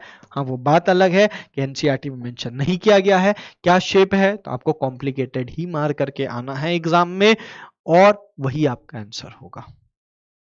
ठीक, तो आपको पता चल गया एल का वैल्यू क्या क्या होने वाला है। एल किस पे डिपेंड करेगा, ये एस पी इन सबको देख करके पता चलेगा, और एन का वैल्यू इसके आगे वाला कोफिशिएंट को देख करके पता चलेगा। तो यहां पर अगर नोट्स निकाले तो क्या हो जाएगा, एन का वैल्यू हो गया 1 माइनस एस का वैल्यू हो गया 0 माइनस 1, क्योंकि एन माइनस एल माइनस 1 है, आंसर क्या आएगा 0। तो यहाँ नोट्स है ही नहीं, मतलब ये इसको काटेगा ही नहीं, और काटेगा नहीं फिर इसका 0 होने का टेंडेंसी कब है, इन्फिनिटी पे। तो ये कहां तक चला गया, इन्फिनिटी तक। आया बात समझ में, आया ना। अब यहां पर क्या हुआ दूसरी बार, फिर ये यहां यहीं से स्टार्ट हुआ, मतलब ऊपर से ही स्टार्ट होगा कहीं ना कहीं से, और जैसे ही ऊपर से हुआ अब ये काटेगा कि नहीं काटेगा, फिर लगाओ 2 माइनस 0 माइनस 1, आंसर आ रहा है 1। तो यहां पर एक बार काटेगा, और एक बार काटेगा तो ये यहां से गया, एक बार काटा फिर नीचे गया। तो आपके मन में ये सवाल आ रहा होगा, सर ये और नीचे क्यों नहीं चला गया, तो ये क्या इसी पोजीशन पे रहेगा, नहीं। अब मैंने क्या कहा, साइज 0 एक तो हमेशा होगा, वो कब, इन्फिनिटी पे। तो इन्फिनिटी के लिए इसको क्या करना पड़ेगा, ऐसे ऊपर जाना पड़ेगा, तभी तो साई का वैल्यू 0 की ओर भागेगा। और अगर तुमने ऐसे खींच करके नीचे ही ले गया तो क्या होगा, ये कभी भी 0 नहीं होगा, ये तो और बढ़ते जा रहा है एक ही पोजीशन पे। जबकि तुम आर को बढ़ाना है, और आर को बढ़ाओगे और इन्फिनिटी तक लेके जाओगे तो साई का वैल्यू 0 आएगा। तो इसलिए ग्राफ को क्या करना पड़ा, यहां कट करना पड़ा, फिर मोल्ड करना पड़ा, मोड़ना पड़ा, और इन्फिनिटी की तरफ 0 तक लेकर जाना पड़ा। कितना बार कटेगा यहां से पता चलेगा। अब यहां पर देखो, ये जगह 3 माइनस 0 माइनस 1, आंसर क्या रहा 2, मतलब 2 बार कट करेगा। अब यहां पर एक बार कट किया, दोबारा नहीं कट किया, लेकिन यहां पर एक बार यहां पर कट करेगा, फिर दोबारा यहां पर फिर से करेगा कट, फिर से यहां दोबारा करेगा कट। तो क्या हो गया, ऊपर से आया फिर ऐसे गया, फिर एक बार कट किया, और फिर माउल्ड करना पड़ा। ऊपर नहीं भेज सकते, कारण हमको इन्फिनिटी पे 0 करना है, तो फिर ये एक बार माउल्ड होगा। आ रही है बात समझ में, टच नहीं करेगा एक्स एक्सिस को, ये टच नहीं करेगा, ये माउल्ड होकर के इन्फिनिटी तक चला जाएगा, जहां पर हम ये समझेंगे कि इन्फिनिटी पे जाके इस आर का वैल्यू 0 हो जाएगा। तो अगर आर आर लिखा हुआ है या कहीं पर साई लिखा हुआ है तो बात एक ही है। ठीक है, तो ये आपको आई होप आपको दिमाग में फिट हो गया होगा ये ग्राफ किस तरीका से प्लॉट किया गया है। ठीक है, तो आइए नेक्स्ट देखते हैं कुछ और ग्राफ्स। ये क्या चीज का ग्राफ है, 2p का है, ये 3p का है, ये 4p का। पहले ये ध्यान रखना। अब बोलोगे सर कैसे प्लॉटिंग होगा, तो याद रखिएगा s के ग्राफ में क्या होता है, s के ग्राफ में क्या होता है, s के ग्राफ में ऊपर से कटता है। ठीक है, p के ग्राफ में क्या होगा, ऊपर जाएगा ऐसे, ओरिजिन से उठेगा। p के ग्राफ में ओरिजिन से उठता है, d के ग्राफ में ओरिजिन से उठेगा, f के ग्राफ में ओरिजिन से उठेगा। क्यों उठेगा, वो मैथमेटिकल इक्वेशन को देख करके पता चलेगा, और वो मैथमेटिकल इक्वेशन आपके सिलेबस में नहीं है, क्योंकि आपका मैथ्स बैकग्राउंड अभी है नहीं, तो आपने 10 तक में उतना हायर लेवल का मैथमेटिक्स नहीं पढ़ा है कि जो मैं यहाँ पर लिखूंगा और आपको समझ में आ जाएगा। ठीक है, तो अगर अब यहां पर मैं लिखता भी हूं अगर e का पावर समथिंग समथिंग, तो वो आपको और डिमोरलाइज करने का काम करेगा, और उससे रिलेटेड सवाल आने भी नहीं है। तो अपने को क्या करना है, अपने को चीजों को निकालना है यहाँ पर क्या आएगा, ग्राफ आएगा। खाली तुमसे पूछा जाएगा कि ये 2p का ग्राफ है कि ये 1s का है या 3p का या 3d का, तो कैसे पता करोगे? तो याद रखिएगा कि s वाला जो ग्राफ होता है, जब भी तुम r और r का ग्राफ प्लॉट करोगे, ये ऊपर से नीचे की ओर आएगा, और p का, d का, f का हमेशा ओरिजिन से उठेगा। ठीक है, ये पॉइंट आपके दिमाग में रहना चाहिए। ठीक है, अब इससे चीजें तुम्हारी आसान हो जाएगी। फिर बोलोगे सर आप रटवा रहे हो, क्योंकि मैं समझाऊंगा तो वो आपके लिए और कॉम्प्लिकेटेड हो जाएगा, क्योंकि आपका वो मैथ्स बैकग्राउंड नहीं है बेटा। अगर मैं e to the power something बहुत कॉम्प्लिकेटेड टाइप का इक्वेशन आता है, फिर आपको उसका ग्राफ को पढ़ना पड़ेगा, तो वो ग्राफ अभी तक आपने नहीं पढ़ा है। ठीक है, तो यहाँ पर आपका ये 2p हो गया, ये 3p हो गया, ये 4p हो गया। कैसे पता चला? ओरिजिन से उठ रहा है, तो इससे ये पता चल गया कि p है। हाँ, यही ग्राफ डी के लिए भी हो सकता है, यही ग्राफ एफ के लिए भी हो सकता है। अब यहां पर देखना है कि आपने कैसे पहचाना कि 2p के लिए होगा। फिर यहाँ रेडियल नोड निकालो, क्या निकलेगा? 2 माइनस 1 माइनस 1, आंसर क्या आ जाएगा? 0। 2 माइनस 1 माइनस 1, आंसर क्या आ जाएगा? 0। और जैसे 2 माइनस 1 माइनस 1 0 आया, मतलब ये कहीं पर भी कटेगा नहीं, लेकिन हाँ एक जगह पे तो हमेशा 0 होगा। वो कहां पर? इन्फिनिटी पे जाकर के हमेशा साई का वैल्यू क्या हो जाएगा? 0। तो ये ऊपर गया, फिर इन्फिनिटी की ओर जा रहा है। ठीक उसी तरीके से 3p में क्या हो जाएगा? 3 माइनस 1 माइनस 1, आंसर आ गया 1, मतलब एक बार कट करेगा, ऊपर गया, फिर नीचे आया, फिर ऊपर गया, फिर नीचे आया, फिर ऊपर जा रहा है। क्यों? क्योंकि इसको इन्फिनिटी में 0 शो करना है। तुम अगर इसको ऐसे ड्रॉ करके छोड़ दोगे, कहाँ इन्फिनिटी पे जाके शो हो रहा है 0, कैसे पता चलेगा? तो 0 के लिए इसको ऊपर तो उठना ही पड़ेगा, तभी तो ये 0 की तरफ मूव कर पाएगा। हाँ या ना? आई होप तुमको चीजें समझ में आ रही होगी। ठीक उसी तरीके से अगर हम 4p का ड्रॉ करें, तो 4 माइनस 1 आंसर आ जाएगा 2, मतलब 2 बार कट करेगा। एक बार यहां पर कट किया, एक बार यहां पर कट किया। अब ये तो देख के पता चल गया कि ये 2p का, ये p का ग्राफ है। हाँ, यही d का भी ग्राफ हो सकता है, यही f का भी हो सकता है, लेकिन यहाँ पर कौन सा d आएगा ये इंपॉर्टेंट है। यहाँ पर 2p आया तो यहाँ 3d आएगा, यहाँ 3f आएगा। क्यों? क्योंकि 3d का ही रेडियल नोड क्या होगा? 0। 3 माइनस 2 माइनस 1, 4f का ही रेडियल नोड क्या होगा? 0। कैसे? 4 माइनस 3 माइनस 1। तो यही 3d का भी ग्राफ होगा, यही 4f का भी ग्राफ होगा, यही 2p का भी ग्राफ होगा। ठीक है, 3p का भी ग्राफ यही होगा। ठीक है, अब 4d का भी ग्राफ यही होगा, और 5f का भी ग्राफ यही होगा, क्योंकि इन सब का रेडियल नोड सेम आएगा। 4p का ग्राफ यही होगा, फिर 5d का ग्राफ यही होगा, और 6f का भी ग्राफ यही होने वाला है। तो इसको एक शॉर्टकट टेक्निक आपको बताते हैं। अगर ये 2p का है तो d में 1 बढ़ा दो, f में और 1 बढ़ा दो। ठीक है, ये 3p का है तो d में 1 बढ़ा दो, ये 4d हो जाएगा, उसमें एक और बढ़ा दो, ये 5f हो जाएगा, यही ग्राफ। फिर अगर ये 4p का है तो उसमें एक और बढ़ा दो, तो वो 5d का हो जाएगा, वही 6f का हो जाएगा। और अगर यही आपका 5p का कोई दिया हुआ तो 5p का ग्राफ आप अपने प्लॉट कर सकते हैं। हाँ, एक बात तो पता है कि ऊपर उठेगा। देखो मैं प्लॉट करना सिखा रहा हूँ, रटना मना है। हाँ, एग्जैक्ट मैं रीजन नहीं बता पा रहा हूँ, कारण है कि आपका वो मैथमेटिकल बैकग्राउंड है नहीं। इवन अगर मैथमेटिकल बैकग्राउंड भी होता है तो उसको समझने में टाइम लगता है, अनलेस एंड अनटिल आप बहुत सारे ग्राफ्स का नॉलेज नहीं रखते हो तो। ठीक है, और पूछा भी नहीं जाता है नीट में, तो है भी नहीं, एनसीईआरटी में भी नहीं है, तो फिर अपन उस इक्वेशन के फॉर्म में आगे नहीं बढ़े। हाँ, ये एडवांस में पूछा जाता है तो फिर अपन वहां पर पढ़ाते हैं, लेकिन यहाँ पर आपसे नहीं पूछा जाता है, नीट के सिलेबस में ही नहीं है वो इक्वेशंस। तो सिर्फ ग्राफ्स आ सकते हैं। तो मान लो 5f का 5p का आ गया, तो एक बात तो पता है कि ऊपर उठेगा। देखो कितना शॉर्टकट टेक्निक से याद करा दी, ऊपर उठेगा। अभी कितना बार कट करेगा, पहले नोट्स देख लो। नोट्स क्या कितना निकल जाएगा? 5 माइनस 1 माइनस 1, आंसर आ जाएगा 3, मतलब 3 बार कट करेगा। तो एक बार ऊपर गया, फिर नीचे आया, फिर ऊपर गया, फिर नीचे आया, फिर ऊपर गया, फिर नीचे आया, ऐसा जाएगा। अब एक बात याद रखना, हर एक कर्व के बाद छोटा होते जाता है सही से। ये देखो बड़ा, फिर छोटा, फिर छोटा, फिर छोटा, फिर छोटा। अब ये कैसे निकलता है फिर मैं बोलूंगा तो कंफ्यूज हो गए। मैक्सिमम मिनिमा से निकलता है, चलो जान लो। ठीक है, कि मैक्सिमम पॉइंट्स कौन कौन से आएंगे, और जब निकलता है ना तो वो फिर ये सारे पॉइंट्स का प्लॉटिंग दे देता है। बोलोगे सर मैक्सिमा कैसे निकाला जाता है? Not in your syllabus right now, इसका इक्वेशन ही टिपिकल है। ठीक, हाँ, ये 5p का ग्राफ आप आराम से ड्रॉ कर सके, मैं आपको बता दिया कैसे ड्रॉ होगा, बड़ा आसानी से याद करने का तरीका बता दिया। तो कितना बार कट करेगा? ये 3 बार कट करेगा, तो 1 2 3, ओहो 4 बार कट करवा दिए क्या मैंने? 5 माइनस 1 4 और 1, 3 बार कट करेगा, 3 बार कट करेगा। अरे तेरी तो ये तो पूरा ही हट गया। 3 बार कट करेगा जी, 3 बार कट करेगा तो क्या बनेगा?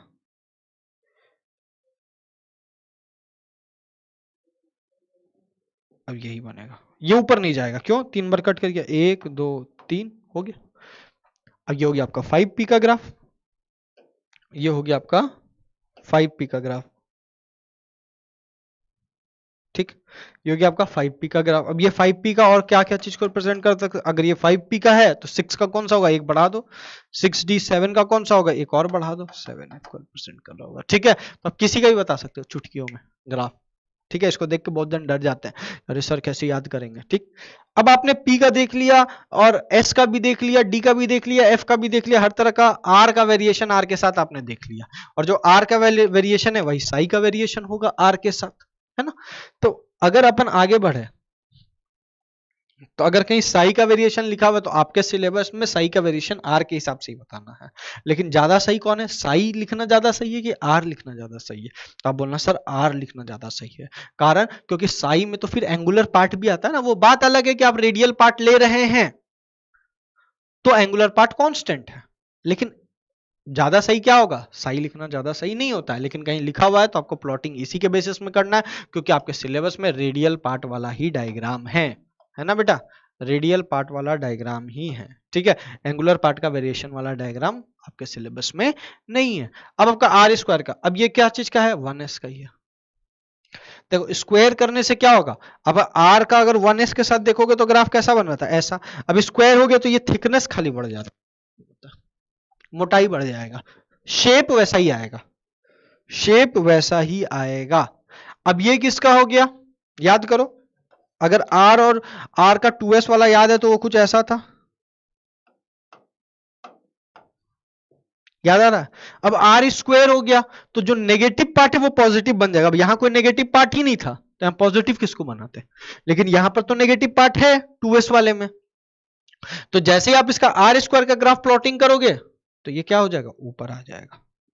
आ रहा बात समझ में, बस खाली आर का प्लॉट कर लिया तो आर स्क्वायर में नेगेटिव को ऊपर कर दो और थिकनेस बढ़ा दो, देखो थिकनेस बढ़ गया, बस और कुछ नहीं है। नेगेटिव पार्ट को ऊपर और थिकनेस बढ़ा दो जब भी आप आर स्क्वायर का ग्राफ प्लॉट करोगे तब, ठीक है। चलिए आगे देखते हैं नेक्स्ट।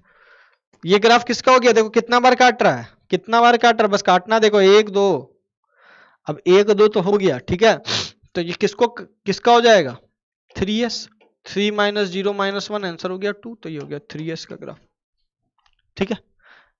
अब बोलेंगे सर हमको कैसे पता चलेगा ये आर स्क्वायर का है, नेगेटिव पार्ट होगा ही नहीं, एस का है यहीं से स्टार्ट होगा, नेगेटिव पार्ट होगा ही नहीं, एस का है यहां से स्टार्ट होगा, ऐसे स्टार्ट होगा तो एस का समझ जाना, और ऐसे स्टार्ट होगा तो पी डी एफ कुछ भी हो सकता है। हाँ उसमें भी एक चीज देखना कि नेगेटिव पार्ट नहीं होना चाहिए। हाँ नोट्स तो उतने ही रहेंगे, नोट्स की संख्या में कोई डिफरेंसेस नहीं आएगा, तो नोट्स चेक कर लेना, नोट्स देख के पता चल जाएगा। एक देखो इससे पता चल गया एस है, इससे पता चल गया ये एस का कर्व है, नीचे एक भी नहीं है, इसका मतलब ये आर स्क्वायर तो सही लिखा हुआ है। अब ये 3s है कि 4s है कैसे पता चलेगा, तो नोट्स देख लो कितना है 2, और 2 कैसे बन सकता है, एस का तो हमको पता है, एन नहीं पता, ठीक, लेकिन एस का तो पता है ना, एन नहीं पता, एन का ही तो वैल्यू निकालना, तो एन एस क्या हो गया 0, और एल का वैल्यू क्या हो गया 0 - 1 इज इक्वल्स टू नोट्स, तो नोट्स यहाँ पर ग्राफ में देखने को मिल रहा है 2, यहाँ हो जाएगा 2 - 1 is equals to 2, n is equals to 3 आ गया। हिट एंड ट्रायल मत लगाओ, डायरेक्ट इक्वेट करके निकालो एन का वैल्यू, पता चल गया ये 3s का ग्राफ है, कितना आसानी से पता चल गया है ना। अब इसको देखो, इसको कैसे पता करेंगे, एक तो ये ग्राफ ऐसे उठ के जा रहा, तो एक बात तो क्लियर है, या तो ये P होगा, या तो ये D होगा, या तो ये F होगा, तीनों में से कुछ भी हो सकता है, वो ऑप्शन के हिसाब से अपन चेक कर लेंगे। तो P तो है, अब यहाँ पर एक भी नोट्स है क्या, नहीं, तो यहाँ पर नोट्स क्या हो गया 0, N का वैल्यू निकालना है, P है तो L का वैल्यू क्या हो जाएगा 1 और -1, तो N बराबर क्या हो जाएगा 2, तो या तो ये 2P का ग्राफ है, और किसका किसका हो सकता है, तो L का वैल्यू यहां पर अगर D है तो L का वैल्यू यहां पर 2 हो जाएगा, तो ये अगर 2P है तो ये 3D का भी हो सकता है, और 3D है तो ये 4F का भी हो सकता है, ठीक है। एक एक बढ़ाते जाओ आंसर वही लाते जाओ, है ना, शॉर्टकट टेक्निक। अब ये किसका हो जाएगा, नोट्स यहाँ पर कितना आ गए एक, मतलब ये P का तो है लेकिन कैसा P होगा 3P, और अगर ये 3P है तो ये ग्राफ और किसका किसका हो सकता है 3P का भी हो सकता है, फिर एक बढ़ा दो तो ये हो जाएगा 4D, फिर एक और बढ़ा दो तो ये हो जाएगा 5F, इनका भी ग्राफ्स ये हो सकता है। तो ये ग्राफ को याद करना बहुत ज्यादा टिपिकल नहीं है, रटने की कोई जरूरत नहीं है, बस इतना याद रखना एस में ऐसे, पीडीएफ में ऐसे नंबर ऑफ नोड्स निकालने का n माइनस एल माइनस 1 है। लेकिन ये कैसा नोड है वो ध्यान देना चाहिए, ये रेडियल नोड है और ये जितने भी आप ग्राफ प्लॉट कर रहे हैं वो रेडियल फंक्शन के लिए ही कर रहे हैं। और अगर आप साई भी लिख रहे हैं तो साई भी उसमें एंगुलर पार्ट इंक्लूडेड नहीं है, तभी आप उसका यहाँ पर प्लॉटिंग कर पा रहे हैं। अगर आप एंगुलर पार्ट को इंक्लूड करेंगे तो प्लॉटिंग कुछ ऐसा नहीं होगा और वो आपके सिलेबस में भी नहीं है। तो अगर आपके सिलेबस में साई को रिलेटेड करके प्लॉट करता है तो याद रखिएगा वो रेडियल पार्ट से डिनोट करेगा और उसके लिए आपको जो नोड्स का वैल्यू निकालना है वो n माइनस एल माइनस 1 ही लेकर के निकालना है। ठीक है, तो आई होप आपको आर स्क्वायर सबका प्लॉटिंग समझ में आ गया होगा। तो आइए नोड्स को थोड़ा सा और गहराई में पढ़े। अभी तक आपने सिर्फ एक ही तरह का नोड्स पढ़ा, वो है रेडियल नोड। तो नोड्स जो होता है वो होता क्या है, तो आप याद रखिएगा जहां पर probability of finding the electron क्या होना चाहिए, 0 होना चाहिए, उसको अपन क्या कहेंगे बेटा, नोड्स कहेंगे। ठीक है, अब ये नोड्स आपका दो तरीके का होगा, एक होगा रेडियल नोड और दूसरा होगा एंगुलर नोड। रेडियल नोड को क्या कहा जाता है, स्फेरिकल। क्यों, क्योंकि इसका जो नोड होता है ना वो स्फेरिकल शेप में होता है, पूरा स्फेरिकल शेप में। ठीक है, और एंगुलर नोड को नोडल प्लेन भी कहा जाता है। एंगुलर नोड क्या होता है, ये क्या चीज को रिप्रेजेंट करता है, ये एक प्लेन को रिप्रेजेंट करता है। मतलब उस पर्टिकुलर प्लेन में ही, मतलब इस पर्टिकुलर प्लेन का हर एक पॉइंट पे इलेक्ट्रॉन का पाए जाने का जो प्रोबेबिलिटी है वो क्या होगा, 0। और यहां पर क्या होगा रेडियल नोड में कि r डिस्टेंस में एक ऐसा स्फीयर है, शेल बोल लो, शेल है, सरफेस है, शेल का एक सरफेस। शेल क्यों बोल रहे हैं, क्योंकि भरा हुआ थोड़ी है, बीच में तो इलेक्ट्रॉन क्लाउड है जहां पर प्रोबेबिलिटी है, लेकिन वो एक ऐसा शेल है, एक ऐसा सरफेस है, स्फेरिकल सरफेस है जहां पर probability of finding an electron is 0 होता है। इसलिए रेडियल नोड को स्फेरिकल नोड कहा जाता है और एंगुलर नोड को नोडल प्लेन भी कहा जाता है। ठीक है, तो आइए कुछ डायग्राम्स के थ्रू इसको समझे। ठीक है, तो बहुत जन स्फेरिकल नोड को एस में तो फील कर लेते हैं कि एस में तो सर हो सकता है कि मान लीजिए सर ये 1s है, बहुत जन क्या लगता है सर ये 1s है, ये 2s है, तो इसके बीच में कुछ नोड्स आ गया।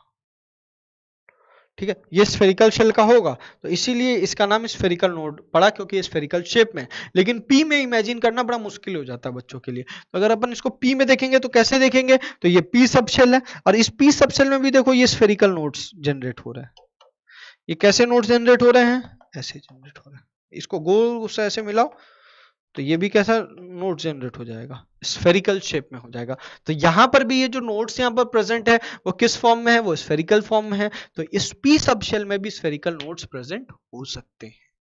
ठीक है, तो स्फेरिकल नोड पी में भी हो सकता है, डी में भी हो सकता है, बस शेप कैसा होना चाहिए, स्फेरिकल शेप में होना चाहिए। वही एंगुलर नोड्स किसको कहेंगे, एंगुलर नोड्स इसको कहेंगे, जैसे ये पी है, ये पी एक्स है। ठीक है, ये पी एक्स है मान लो, तो पी एक्स है तो ये आपका पी सब शेल हो गया। तो पी सब शेल में हमने क्या कहा कि एक ऐसा पॉइंट है जहां पर इलेक्ट्रॉन के पाए जाने की प्रोबेबिलिटी क्या है, 0। पॉइंट नहीं, सॉरी, ये प्लेन है। तो ये प्लेन कौन सा प्लेन है, तो अगर ये पी एक्स है तो ऑब्वियस सी बात है ये आपका क्या होगा, ये y होगा और ये आपका z होगा। तो ये कौन सा प्लेन होगा, yz प्लेन है। मतलब इस yz प्लेन में ये पतला सा जो yz प्लेन पास कर रहा है इस पॉइंट से, ये पॉइंट क्या है, ये पॉइंट बी नोड है। इस नोड पॉइंट से ये जो प्लेन पास कर रहा है, इस नोड पॉइंट से ये जो प्लेन पास कर रहा है, इसी को अपन क्या कहते हैं बेटा, नोडल प्लेन कहते हैं। ठीक है, इसे हम अपन क्या कहते हैं, नोडल प्लेन कहते हैं। तो अब इसको फील कैसे करेंगे, तो सर इसके हर जगह होगा क्या, हाँ, इस लाइन को छोड़ के, इस लाइन में समझना है कैसा पेपर पास कर रहा है और इस पेपर को छोड़ करके यहां पर हर जगह इलेक्ट्रॉन की प्रोबेबिलिटी होगी। देखो हर जगह होगी, लेकिन यहां पर नहीं होगी, यहां पर नहीं होगी, इस प्लेन पे नहीं होगी, इस प्लेन पे नहीं होगी, लेकिन बाकी सब जगह होगी, बाकी सब जगह बेटा होगी। एम आई राइट और रॉन्ग, हर जगह होगी, लेकिन इस प्लेन पे नहीं होगी। और जिस प्लेन पे नहीं होती है उसे ही अपन क्या कहते हैं, नोडल प्लेन या एंगुलर प्लेन कहते हैं। तो पी में एक ही नोडल प्लेन होता है हर एक ऑर्बिटल के लिए। डी में अगर आप इसी का मात्रा देखेंगे तो 2 हो जाएगा, क्योंकि अगर ये मान लीजिए एक्स एक्सिस है और ये आपका अगर वाई एक्सिस है ना, हम इसको इस तरीके से ड्रॉ किए कि ये वाई एक्सिस है ना, ये एक्स एक्सिस है और ये आपका जेड एक्सिस है। तो क्या हो रहा है, तो मान लीजिए आपका एक्स वाई है कोई ऐसा, ठीक, ये एक्स एक्सिस है, ये वाई एक्सिस है, तो एक प्लेन तो ऐसे चला जाएगा, ये जेड एक्सिस है, देखो दिख रहा है ये पेन, ये जेड एक्सिस बाहर आते हुए नजर आ रहा है, तो ये जेड एक्सिस से हम अगर एक ऐसा प्लेट लेकर के चले, रुको एक कागज लेकर के आते हैं, इसको समझाते हैं बड़ा मजेदार तरीका से। देखो ये जो प्लेट है, ये अगर इससे ऐसे पास करे, ऐसे दिख रहा है, कैसे ऐसे, तो भी तो इस प्लेन पे किसी तरीका का इलेक्ट्रॉन क्लाउड्स नहीं आने वाला, क्योंकि ये जो प्लेन है इस नोड पॉइंट से पास कर रहा है। और एक तरीका से कैसे पास कर सकते हैं, ऐसे पास कर सकते हैं, ऐसे पास कर सकते हैं, देखो ऐसे भी पास कर सकते हैं, क्योंकि दोनों कंडीशंस में ये उस नोड पॉइंट से ही पास कर रहा है। तो जो कि ये नोड पॉइंट से पास कर रहा है बेटा, जो कि ये नोड पॉइंट से पास कर रहा है, तो यहां पर कितने प्लेन्स जनरेट हो जाएंगे, दो, लाइक दिस।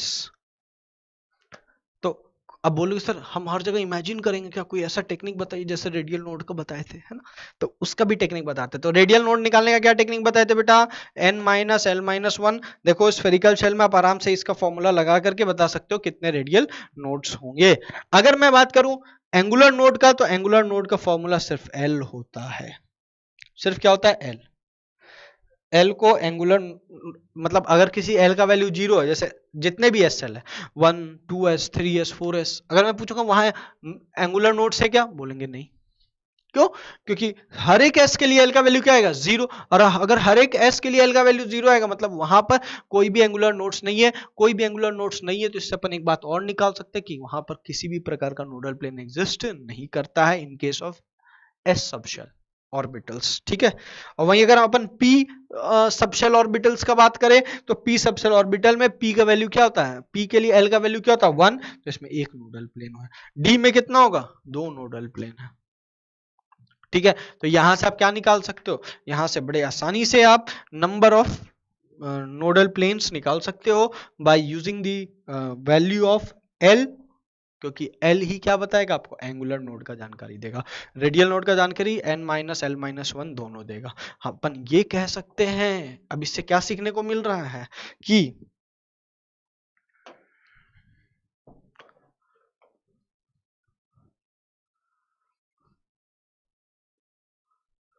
जो अपन साई के बारे में पढ़े ना बेटा, कि psi is a radial function as well as angular function, है ना। तो यहां पर ये जो रेडियल फंक्शन है ये n और l दोनों पे डिपेंड करता है, और ये जो साई है ये l और m दोनों पे डिपेंड करता है, ये l और m दोनों पे डिपेंड करता है। तो अपन यहाँ से एक पॉइंट और सीखे कि जो ये रेडियल वेव फंक्शन है ये किसी भी तरीका से m के वैल्यू पे डिपेंड नहीं करता। जो हमने 3 सॉल्यूशन निकाले हैं सॉल्व करके, वो जो तीसरा सॉल्यूशन है जो मैग्नेटिक क्वांटम नंबर को रिप्रेजेंट करता है, उसका किसी भी प्रकार का इफेक्ट आर पे देखने को नहीं मिलता। तो आर पे कौन कौन इफेक्ट दिखा सकते हैं, एन और एल, और थीटा और फाइव पे कौन कौन दिखा सकते हैं, एल और एम दिखा सकते हैं। तो बहुत जगहों पर पता है क्या लिखा जाता है, बहुत जगहों पर ऐसा भी लिखा जाता है, मैं बताता हूं, psi is a function of r, और यहां पर लिख देगा एन और एल, ठीक है, और फिर यहां पर लिख देगा एल और एम, और कहीं कहीं पर ये एनएलएम लिख देगा, कहीं कहीं पर एलएम लिख देगा। तो ये आपको पता करना पड़ेगा, तभी आप इसके बारे में बता सकते हैं। आपको ध्यान रहना चाहिए कि कौन किस पे डिपेंड करता है, ठीक है। तो आई होप यहां तक आपको चीजें समझ में आ गई होगी, है ना। नोट्स क्या होते हैं, कितने तरीके के होते हैं, आइए कुछ डायग्राम्स देख ले जिससे अपन और भी कॉन्फिडेंट फील करें कि देखो 1s का अगर अपन बात करें तो किसी भी प्रकार, पहला बात एस सबशेल है तो रेडियल नोड ही होगा। अगर मैं बात करूं एंगुलर नोड तो 0। अब यहाँ पर आपको 3 डायग्राम्स नजर आ रहे हैं, ये है 1s का, ये है 2s का, और ये है 3s का। तो पहला बात एंगुलर नोड तो 0 ही है, साफ पता बात चला गया। तो 1s में अगर मैं तुमसे पूछूं कि बताओ रेडियल नोड्स कितने हैं, तो तुम क्या करोगे, 1 माइनस 0 माइनस 1 करोगे, आंसर क्या आ जाएगा रेडियल नोड का, 0। मतलब किसी भी तरीका का आपको नोट्स नजर नहीं आ रहा होगा स्फेरिकल शेप में। और यहीं अगर अपन 2s का बात करें तो 2 माइनस 0 माइनस 1, आंसर क्या जा रहा है 1, मतलब एक स्फेरिकल नोड है। ध्यान से देखो इस वाले को, इस वाले पॉइंट को, पेन ही गलत चूज कर लिए, है ना, ये ब्लू पे ही ब्लू चला दिए हैं जिससे तुमको कंफ्यूजन और बढ़ जाएगा। ये वाला पार्ट नजर आ रहा है, ये वाला पार्ट, ये वाला, ये क्या बता रहा है, ये एक नोड को रिप्रेजेंट कर रहा है। ये जो ब्लैक कलर से दिखला है ना यहाँ पर एक पार्ट, देखो ये क्या चीज को बता रहा है, ये एक नोड को बताने का काम कर रहा है, क्योंकि इसका रेडियल नोड क्या रहा 1। और अगर अपन वही बात करें 3s के लिए, तो 3 माइनस 0 माइनस 1 आंसर आएगा 2। तो 2 रेडियल नोड होगा। देखो एक तो यहाँ पर है और एक यहाँ पर भी है जो बड़ा सारा है, नजर आ रहा है साफ साफ। बड़ा वाला तो साफ नजर आ रहा है, छोटा वाला नजर नहीं आ रहा था, इसलिए मैंने इसको रेड पेन से दिखाया। यहाँ पर भी बोलो तो रेड पेन से दिखा दो। तो यहाँ पर एक नोड था, यहाँ पर कितने नोड्स आ गए, 2। कौन से, रेडियल। ठीक है। अच्छा यहाँ पर मैं अगर पूछूं टोटल नोड्स कितने हैं, तो तुम क्या करोगे, radial node plus angular node कर दोगे। तो रेडियल नोड क्या है बेटा, n minus L minus 1 plus ये क्या हो जाता है l, और ये l कट जाता है। तो यहाँ से आप टोटल नोड्स आसानी से शॉर्टकट फॉर्मूला से निकाल सकते हैं। दैट इज टोटल नोड्स कितने हैं, n माइनस 1 है। कितने हैं, n माइनस 1 है। ठीक है बेटा, तो आइए आगे बढ़ते हैं। नेक्स्ट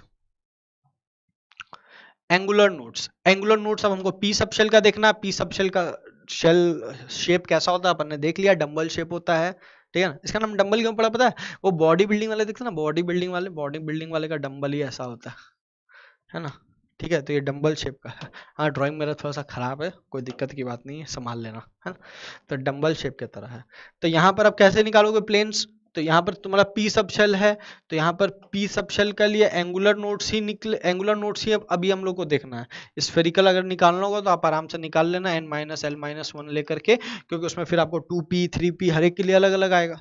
लेकिन अगर यहाँ पर 2p हो तो भी एंगुलर नोड वही आएगा, 4p हो तो भी वही आएगा, क्योंकि वो l पे डिपेंड करता है और हर एक p के लिए l का वैल्यू एक ही होता है, वो होता है 1। एक ही होता है, वो भी 1 ही होता है। ठीक है ना, तो यहाँ पर सिर्फ अभी अपन एंगुलर नोड ही देखेंगे, रेडियल नोड नहीं देखेंगे। रेडियल नोड बोलेगा तो आप निकाल लेना, और अगर बोला तो आप क्या करना, उतना पॉइंट्स को कट कर देना, उतना सारा रेडियल नोड्स हो जाएंगे। ठीक है, ये कोई बहुत बड़ी चीज नहीं है। आइए देखते हैं एंगुलर नोड्स कैसे निकालेंगे। तो p के लिए एंगुलर नोड्स हमेशा 1 ही रहेगा। तो अगर मान लीजिए हर एक का एक अपना अपना यहाँ पर डायग्राम है, ये px वाला है, ये py वाला है, और ये आपका pz वाला है। ठीक, तो px वाले के लिए कौन सा एंगुलर नोड होगा, तो एंगुलर नोड कहने का मतलब क्या है, एंगुलर नोड कहने का मतलब आप नोडल प्लेन के बारे में बताइए। तो नोडल प्लेन कैसे निकालेंगे, अगर px है तो उसका हमको एग्जैक्ट प्लेन बताना कौन सा है, x y x z z x कौन सा है। तो यहाँ पर कैसे पता चलेगा px के लिए, तो आप देखो px के लिए नोडल प्लेन कौन सा हो गया, ये, और ये वाला में कौन आ रहा है, ये y एक्सिस, और ये कौन सा z एक्सिस। तो बोले सर बार बार हम ड्रॉ करके देखेंगे क्या, नहीं बेटा नहीं देखना। यहाँ px लिखा हुआ है ना, तो x को छोड़ के जो बाकी बचा उसको लिख दो, क्या बन जाएगा, yz is a nodal plane. py लिखा है तो इसका नोडल प्लेन क्या हो जाएगा, जल्दी से बोलो, zx। और pz लिखा है तो इसका नोडल प्लेन क्या हो जाएगा, xy। अब 1 नोडल प्लेन होगा, ये कैसे पता चला, एंगुलर नोड से। और 1 नोडल प्लेन भी कौन सा नोडल प्लेन होगा वो कैसे पता चलेगा, शॉर्टकट बता दिए, px लिखा हुआ तो x को छोड़ के बाकी सब, y लिखा हुआ तो y को छोड़ के बाकी सब, z लिखा हुआ तो z को छोड़ के बाकी सब। इस तरीका से आप क्या कर सकते हैं, नोडल प्लेन्स निकाल सकते हैं। उसी तरीका से आप अपन डी के लिए केस में भी देखेंगे। तो अगर आप इसको देख रहे हैं तो ये क्या है, D X square Y square, ये क्या है, D Y square Z square, ये क्या है, D X square Z square, ये D X square Y square, और ये है डी जेड स्क्वेयर। ठीक है, अब बोलोगे सर ये क्या है, D x square y square d Y square z square, ये सारे डीजेनरेट ऑर्बिटल्स हैं। अब डीजेनरेट ऑर्बिटल्स क्या होता है वो अभी आने वाले लेक्चर क्वांटम नंबर्स में सीखेंगे। तो ये D x square y square है क्या, basically d x square y square है, ये एक्स एक्सिस है, ये वाई एक्सिस, इसको थोड़ा साफ साफ हम ड्रॉ कर देते हैं। और इस एक्स एक्सिस और वाई एक्सिस के बीच में इनके लोब्स प्रेजेंट होते हैं। तो डी में कितने लोब्स होते हैं अगर आपसे कोई पूछेगा, तो डी में टोटल 4 लोब्स होते हैं। कितने लोब्स होते हैं, 4 लोब्स होते हैं। There are 4 lobes. लोब्स किसको कह रहे हैं, ये एक पार्ट को अपन लोब्स कहते हैं। डंबल में कितने लोब्स होते हैं टोटल, 2। डबल डंबल में कितने हो रहे हैं, 4, 1 2 3 4, है ना। तो यहां पर देखो एक्सेप्ट व्हाट, एक्सेप्ट ये डीजेड स्क्वायर, ये डीजेड स्क्वायर एक्सेप्शन है, ध्यान रखिएगा। यहां पर लोब्स 4 होने चाहिए थे, लेकिन यहां पर 4 लोब्स नहीं है। अब देखो यह एक्स वाई, तो 4 लोब्स है, एक प्लस हो गया, एक माइनस हो गया, एक एक माइनस हो गया, ये माइनस हो गया। अब सुनो, अब बहुत जन के मन में ये आता है सर ये प्लस माइनस क्या है, जैसे यहाँ पर प्लस माइनस मैंने नहीं दिखाया लेकिन एग्जाम में हो सकता है प्लस माइनस दिखा दे, तो डरने की कोई बात नहीं, जैसे पी में दिखा दिया प्लस माइनस। बहुत जन सोचेगा सर ये क्या है प्लस माइनस, चार्ज है क्या? नहीं, ये इलेक्ट्रॉन वेव फंक्शन है, फंक्शन मैथ्स का फंक्शन है। तुमको पता है ना, ऐसे जो तुम दिखला रहे हो ये पॉजिटिव फेज है, ये नेगेटिव, बस ये डायरेक्शन ऑफ वेव फंक्शन का डायरेक्शन का अपोजिट दिखा रहा है, नेचर को अपोजिट दिखा रहा है। चार्ज नहीं है ऊपर पॉजिटिव नीचे, भाई इलेक्ट्रॉन क्लाउड है, तो इसका भी चार्ज नेगेटिव चार्ज है और इसका भी चार्ज नेगेटिव चार्ज है। क्यों? क्योंकि ये जो शेप आ रहा है ये किसके कारण आ रहा है? इलेक्ट्रॉन क्लाउड्स के कारण आ रहा है, और इलेक्ट्रॉन का चार्ज कैसा होता है? नेगेटिव होता है। ठीक है बेटा, तो अब यहां पर पूछेगा तुम्हारा कितना सारा ये होगा नोडल प्लेन्स या एंगुलर नोड्स कितने होंगे, तो अपन किसको देख कर बताएंगे? अब डी है तो सारे डी के लिए तो एंगुलर नोड्स तो सेम ही रहने वाले हैं। क्यों? क्योंकि डी का एल क्या होता है? डी का एल 2 होता है, 2 होता है, इसका मतलब यही तुम्हारा एंगुलर नोड्स है। ए एन तुम्हारा कौन है? ए एन क्या है तुम्हारा? 2। तो नोडल प्लेन्स कितना हो जाएगा? dx स्क्वायर वाई स्क्वायर के केस में कितना हो जाएगा? 2 नोडल प्लेन्स होंगे। और 2 नोडल प्लेन्स कौन कौन से होंगे वो भी बता देता हूं, शॉर्टकट तरीका। dx स्क्वायर वाई स्क्वायर नहीं है, सॉरी, ये dx y है ना, इसको सुधार कर लीजिएगा। यहाँ पर मेरे से थोड़ी सी गलती हो गई, इसको थोड़ा सुधार कर लीजिएगा, मैं कुछ और बताने वाला था वही मेरे दिमाग में चल रहा था। तो यहाँ dy z होगा, यहाँ dz x होगा, यही थोड़ी सी गलती है, इसको सुधार लीजिएगा। ठीक है, तो dx y में कौन कौन से नोडल प्लेन होंगे तो याद रखना, यहाँ पर जो लिखा हुआ है ना उसी के साथ कॉम्बिनेशन बनाना है जो नहीं है। कौन नहीं है? z नहीं है, तो यहाँ 2 नोडल प्लेन्स होंगे, तो कौन कौन सा बनेगा? एक zx बनेगा और एक zy बनेगा। बोलो कोई दिक्कत? आराम से बता दिया ना नोडल प्लेन्स कौन कौन से है, बड़ा शॉर्टकट टेक्निक बताया तुम्हें। अब ये dyz है, dyz का नोडल प्लेन कौन कौन सा बनेगा? यहाँ y भी है z भी है, कौन नहीं है? x नहीं है, तो x का y के साथ कॉम्बिनेशन बना दो xy, और फिर उसी x का z के साथ कॉम्बिनेशन बना दो तो xz। तुमको उस 2 नोडल प्लेन का नाम भी पता चल गया शॉर्ट में, और 2 ही क्यों है? एल का वैल्यू देख करके पता चला। ठीक है, बाकी फिर ड्रॉ करके भी देख रहे हो तो तुमको पता चल रहा है ये ड्राइंग में कि एक नोडल प्लेन है, ये एक नोडल प्लेन है। यहां पर dz x है तो क्या क्या हो जाएगा? xy और zy। अब यहां पर dx स्क्वायर वाई स्क्वायर के केस में क्या होगा? dx स्क्वायर वाई स्क्वायर कैसा दिखता है पहले ये समझो, इसको फील करो। ये कुछ ऐसा दिखता है, ये x एक्सिस पे ही चढ़ा हुआ है और ये y एक्सिस पे ही चढ़ा हुआ है। ये x एक्सिस पे ही चढ़ा हुआ है और ये y एक्सिस पे ही चढ़ा हुआ है। तो अगर आप बोलोगे सर हम z से खींचेंगे, तो z से खींचेंगे तो आप y एक्सिस में जाकर के हिट करेंगे। अब इस y एक्सिस पे अगर लोब है और अगर आप यहां से एक नोडल प्लेन ड्रॉ करें, तो ये नोडल प्लेन कोई काम का है क्या? ऐसे ऐसे अगर करके अगर आप zy का लेकर के नोडल प्लेन ड्रॉ कर रहे हैं तो कोई काम का नहीं है, और तुम xz को भी लेकर के कर रहे हो तो भी कोई काम का नहीं है, क्योंकि x एक्सिस पे खुद लोब पड़ा हुआ है भाई। तो इसका जो 2 नोडल प्लेन्स होगा वो किस डायरेक्शन में होगा? तो उसका एग्जैक्ट पोजीशन तो नहीं पता है, लेकिन हाँ वो x एक्सिस से 45 डिग्री का एंगल पे होगा। कैसे? ये x एक्सिस है, नहीं नहीं नहीं 45 नहीं,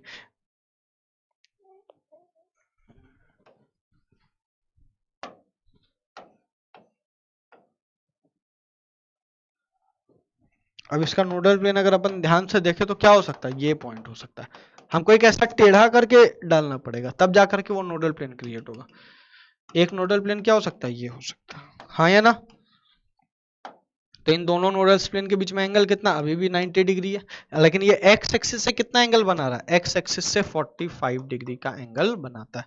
तो अगर मैं dx स्क्वायर वाई स्क्वायर का पूछूं तो यहाँ पर आप एग्जैक्ट डायरेक्ट ये नहीं बता सकते, नोडल प्लेन का कोई नाम नहीं बता सकते, लेकिन हाँ इसका नोडल प्लेन कितना होगा? 2 होगा। और वो 2 कैसा होगा? तो बोलना ये x स्क्वायर है, ये वाई स्क्वायर का डायग्राम है, तो ये एक नोडल प्लेन एक ये है, इस दोनों के बीच में एंगल कितना है? 90 डिग्री का एंगल है। तो हाँ dx स्क्वायर वाई स्क्वायर के केस में भी नोडल प्लेन्स 2 होंगे। अब dz स्क्वायर के केस में, अब dz स्क्वायर बड़ा एक्सेप्शनल का सा केस है और इसको ध्यान रखना बड़ा इंपॉर्टेंट है। अगर आपसे पूछेगा कोई यहाँ पर कितने नोडल प्लेन हैं, बोलो बेटा कितने नोडल प्लेन है dz स्क्वायर के केस में, तो क्या बोलोगे? कितने नोडल प्लेन है? बोलना नोडल प्लेन 0 है। चौक गए ना? बोलोगे सर ये D है तो D के लिए तो L होना चाहिए और L का वैल्यू D के लिए 2 होता है, तो यहाँ नोडल प्लेन 2 होना चाहिए, लेकिन यहाँ 0 कैसे? बड़ा इंपॉर्टेंट पॉइंट ध्यान रखना। D के केस में D कैसा होता है पता है देखने में? इसको हम यहाँ पर बना के दिखाते हैं। ये होता है डी जेड एक्सिस के तरफ, और एक स्फेरिकल सा इलेक्ट्रॉन क्लाउड इसको ऐसे चारों तरफ से घेरा हुआ रहता है, कंप्लीट। ठीक है, तो ये नोडल प्लेन यहां पर अगर आपसे कोई पूछेगा तो क्या बोलोगे, जीरो है। यहां है क्या फिर, ये तो आप दिखला रहे हो ये, तो ये बोलना ये नोडल प्लेन नहीं है, ये नोडल कोन्स है। क्या है, नोडल कोन्स, या कोनिकल नोड्स कहेंगे। नोडल कोन्स बोलो, चाहे इसको बहुत जगह पे कोनिकल नोड्स कहते हैं, लेकिन इसको नोडल प्लेन्स मत बोलना। अगर पूछेगा नोडल प्लेन्स कितने हैं तो बोलेंगे जीरो। पूछेंगे कोनिकल नोड या नोडल कोन्स कितने हैं तो बोलना दो। नोडल कोन्स कितने हैं यहां पर, दो। नोडल प्लेन्स कितने हैं, जीरो। तो ये पॉइंट बड़ा इंपॉर्टेंट है। तो यहां नोडल कोन्स आपका दो है, नोडल प्लेन्स, फिर से मैं बोल रहा हूं नोडल प्लेन्स कितने हैं, जीरो है। ठीक है, तो ये रहा आपका कहानी एंगुलर नोड्स का, पी सेल, सब सेल, डी सब सेल के ऑर्बिटल्स के बारे में। आपने शेप देखा कैसा होता है, उसमें कितने सारे नोडल प्लेन्स होते हैं वो आपने देखा। आर और साई का ग्राफ देखा, साई स्क्वायर का ग्राफ देखा, आर स्क्वायर का ग्राफ, सबको समझा, सीखा कि कैसे होता है। ठीक है, आपने आज बहुत कुछ सीखा श्रोडिंगर में।